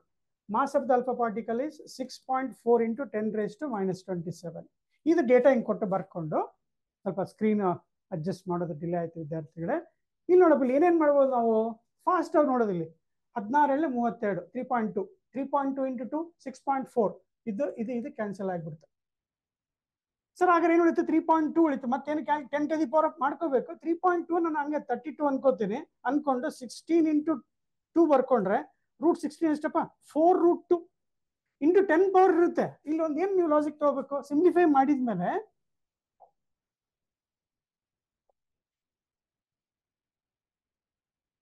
ಇಲ್ಲಿ ನೋಡಿ ಎಷ್ಟು ಬಂತು, 100% sir. 4 root ಇದೆ, apply ಮಾಡಿ ಹೋಗ್ಬಿಡೋಣ, ಸಾಕಲ್ಲಿ ಈಸಿ ಆಗಿಬಿಡುತ್ತೆ. ಬೇರೆ ಕಡೆ ಯಾವುದೂ ಇಲ್ಲ ಅಲ್ಲಿ, 4 ರೂಟ್ 2 ಅಂತೇಳಿ. ನೆಕ್ಸ್ಟ್ ಅದೇ ರೀತಿ ನೆಕ್ಸ್ಟ್ ವಿದ್ಯಾರ್ಥಿಗಳೇ, 2 identical conducting balls A and B have positive. ಅರ್ಥ ಆಯ್ತು ಅಂತ ಇಟ್ಕೊಳ್ತೀನಿ. 2 identical balls A and B charge Q1 Q2 respectively, but Q1 not equal to 2. 2 charge ಇದಾವೆ, ಅನ್ಈಕ್ವಲ್ ಇದಾವೆ. The balls are brought together so that they touch each other and then kept in the same position. The force between them is ಅಂತ ಕೇಳ್ತಾ ಇದೆ sir. ಏನದು, 2 charge ಇದೆ, unequal ಅಂತ ಹೇಳ್ತಾನೆ. Unequal ಸುಮ್ಮನೆ ತಗೋ ನೀನು, ಒಂದು 5 ಕೂಲಮ್ ತಗೋ, ಇನ್ನೊಂದು 15 ಕೂಲಮ್ ತಗೋ ಅನ್ಕೋ. ಹ್ಞೂ sir, they are sudden force ಇದೆ. ಈಗ ಎಷ್ಟಿದೆಪ್ಪ, 5 ಇಂಟು 15 ಇದೆ, into divided by K Q divided by D square ಬರ್ದಿದೆ. K Q1 Q2 by D square ಬರ್ದಿದ್ಯಾ. ಈಗ ಅವ್ರು ಏನು ಮಾಡ್ತಾರೆ, the balls are brought together and touch each other. ಅವಾಗ ಏನಾಗುತ್ತೆ, ಕಂಡಕ್ಷನ್ ಆಯ್ತು. when they are in contact, there is a process called charging a body by conduction. Share ಆಗ್ತವೆ. ಏನು ಮಾಡ್ಬೇಕು ನಾವು, 5 ಮತ್ತು 15 they touch each other and then kept in their position. 15 + 5 ಎಷ್ಟು, 20. ಅದನ್ನ ಡಿವೈಡ್ ಮಾಡ್ಕೊಂಡ್ಬಿಡು ಬೈ 2 20 ಇದೆ ಬೈ 2 ಎಷ್ಟಾಯ್ತು, 10 ಇಂಟು 10. ಅಂದ್ರೆ ಈಗಲೇ ಸರ್ ಮತ್ತೆ ಡೇಟಾ ಹಿಂಗೆ ಕೊಟ್ಟಿದಾರಲ್ಲ, ಯಾವುದು Q1 Q2 ಕೊಟ್ಟಿದಾರಲ್ಲ ಅಂತ ಅನ್ಕೊಂಡ್ರು ಹಿಂಗೆ ಬರ್ಕೊ, Q1 Q2. ಇಲ್ಲಿ ನೆಕ್ಸ್ಟ್ ಏನ್ ಬರೀತೀಯ, ಎರಡು ದೇ ಆರ್ ಕಾಂಟ್ಯಾಕ್ಟ್ ಅಲ್ಲ. ಕಾಂಟ್ಯಾಕ್ಟ್ ಅಂದ ತಕ್ಷಣ ಏನಾಗುತ್ತೆ, Q1 + Q2 / 2 ಹೋಲ್ ಸ್ಕ್ವೇರ್ ಆಯ್ತು. ಟಚ್ ಮಾಡಿದ್ರು, ಸಪ್ರೇಟ್ ಮಾಡಿದ್ರು. ಹಂಗಾರೆ ಒಂದೊಂದ್ರ ಮೇಲೆ ಚಾರ್ಜ್ ಎಷ್ಟು ಬಂತು, Q1 + Q2 / 2. 5 15 ಬೇಡ ಅಂತಂದ್ರೆ ಮೊದಲೆಷ್ಟಿದೆ Q1 Q2 ಇದೆ. ನೆಕ್ಸ್ಟ್ ಏನು ಮಾಡಿದ್ರು, ಎರಡನ್ನೂ ಕಾಂಟ್ಯಾಕ್ಟ್ ಮಾಡಿದ್ರು. ಟೋಟಲ್ ಚಾರ್ಜ್ ಡಿಸ್ಟ್ರಿಬ್ಯೂಟ್ ಮಾಡಬೇಕು ನೀವು. ಒಂದೊಂದು ಚಾರ್ಜ್ ಮೇಲೆ ಎಷ್ಟಾಯಿತು, ಒಂದೊಂದು ಸರ್ಫೇಸ್ ಮೇಲೆ ಎಷ್ಟಾಯಿತು, Q1 + Q2, ಇನ್ನೊಂದ್ರ ಮೇಲೆ Q1 + Q2 ಸಪ್ರೇಟ್ ಮಾಡಿದ್ರು. ಅದೇ ಡಿಸ್ಟೆನ್ಸಲ್ಲಿ ಇಟ್ಟರು. ಹಂಗಾರೆ ಇಲ್ಲಿ Q1 ಚಾರ್ಜ್ ಎಷ್ಟು ಬಂತು, Q1 + Q2, ಒಂದು ಚಾರ್ಜು Q1 + Q2/2, ಇನ್ನೊಂದು ಚಾರ್ಜು Q1 + Q2/2. ಆಗಲೇ ಎಷ್ಟಿತ್ತು, Q1 Q2. ಡಿಸ್ಟೆನ್ಸ್ ಡಿ, ಇಲ್ಲಿ ಕೂಡ ಡಿಸ್ಟೆನ್ಸ್ ಡಿ. ಅವ್ರೇನು ಕೇಳ್ತಾ ಇದ್ದಾರೆ, ದ ಫೋರ್ಸ್ ಬಿಟ್ವೀನ್ ದಮ್ ಏನಾಗುತ್ತೆ, ಇನ್ಕ್ರೀಸ್. ಹೇಳ್ತೀರಿ ನೋಡೋಣ, ಇನ್ಕ್ರೀಸ್ ಆಗುತ್ತೆ. ಯಾಕೆ ಹೇಳೋ, Q1 + Q2 ಹೋಲ್ ಸ್ಕ್ವೇರ್ ಇದೆ ಇಲ್ಲಿ. ಏನಿದೆ ಬರೀ Q1 × Q2 ಇದೆ. ಅಂದ್ರೆ ಇನಿಷಿಯಲ್ ಫೋರ್ಸ್ ಕಡಿಮೆ, ಆ ಇಬ್ಬರನ್ನ ಟಚ್ ಮಾಡಿ ಸಪರೇಟ್ ಮಾಡಿದಾಗ ಫೋರ್ಸ್ ಏನಾಯ್ತು, ಜಾಸ್ತಿ ಆಯ್ತು. So greater force.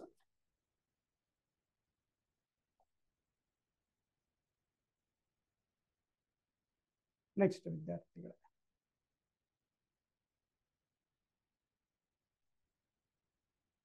ಇಷ್ಟು ಕಾಣಿಸುತ್ತೆ ಅನ್ಕೊಳ್ತೇನೆ.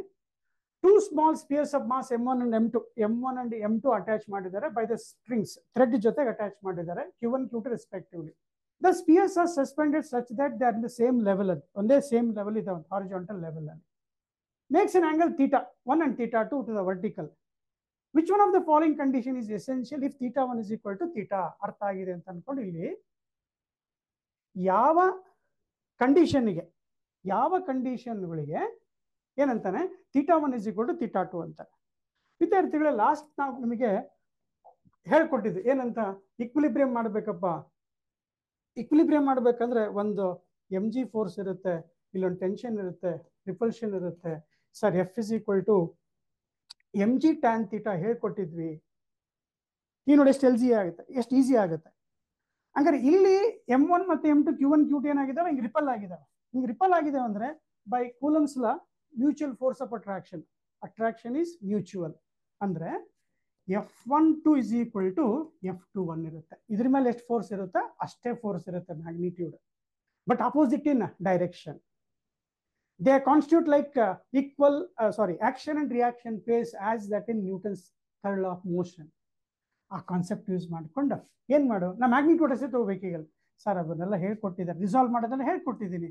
ಈಗ ರಿಸಾಲ್ವ್ ಮಾಡ್ಕೊಂತ ಕುತ್ಕೋಬಾರ್ದು, ಟಕ್ ಅಂತ ಹೇಳಿ. ಸರ್ ಏನಾಗಾರೆ M1g tan θ1 is equal to M2g tan θ2 ಅಂತ ಬರ್ಕೊಂಡ್ಬಿಡ್ಬೇಕು. ಅವನೇನು ಹೇಳ್ತಾನೆ, θ1 ಮತ್ತು θ2 ಎರಡು ಈಕ್ವಲ್ ಇರ್ಬೇಕಂತಾನೆ. ಹಂಗಾರೆ ಎರಡು ಈಕ್ವಲ್ ಇರಬೇಕಾದ್ರೆ tan θ1 tan θ2 ಕ್ಯಾನ್ಸಲ್ ಆಯ್ತು, g ಕ್ಯಾನ್ಸಲ್ ಆಯ್ತು. ಹಂಗಾರೆ what is essential condition dear students? M1 is equal to M2. ನೋಡಿ, ಥಿಯರಿಯಲ್ಲಿ ನಾವು ಚೆನ್ನಾಗಿ ಪರ್ಫೆಕ್ಟ್ ಮಾಡಿ ತಿಳ್ಕೊಂಡಿದ್ರೆ ಇಲ್ಲಿ ವರ್ಕ್ ಮಾಡೋದು ತುಂಬಾ ಈಸಿ ಆಗ್ತದೆ. ನೋಡಿದ ತಕ್ಷಣ ನಾನು ಈ ಕಾನ್ಸೆಪ್ಟ್ ಅಪ್ಲೈ ಮಾಡಬೇಕು ಅನ್ನೋದು ಗೊತ್ತಾಗ್ಬೇಕು ವಿದ್ಯಾರ್ಥಿಗಳೇ. ಇದು KCET ಮತ್ತು ನೀಟಲ್ಲಿ ಬೇಕಾಗ್ತಕ್ಕಂಥ ಸ್ಪೀಡ್, ಟೈಮನ್ನು ಉಳಿಸ್ಲಿಕ್ಕೆ ಈ ಸ್ಪೀಡಲ್ಲಿ ಬರಲೇಬೇಕು. ಮೊದಲು ಥಿಯರಿ ಚೆನ್ನಾಗಿ ಕಲಿಬೇಕು, ನನ್ನ ಉದ್ದೇಶ. ಥಿಯರಿ ಎಲ್ಲ ಫಾರ್ಮ್ಲ ಕರೆಕ್ಟ್ ಗೊತ್ತಿರಬೇಕು. ಆಯ್ತು ಸರ್, ಇನ್ನೊಂದು ಲೆಕ್ಕ ನೋಡೋಣ.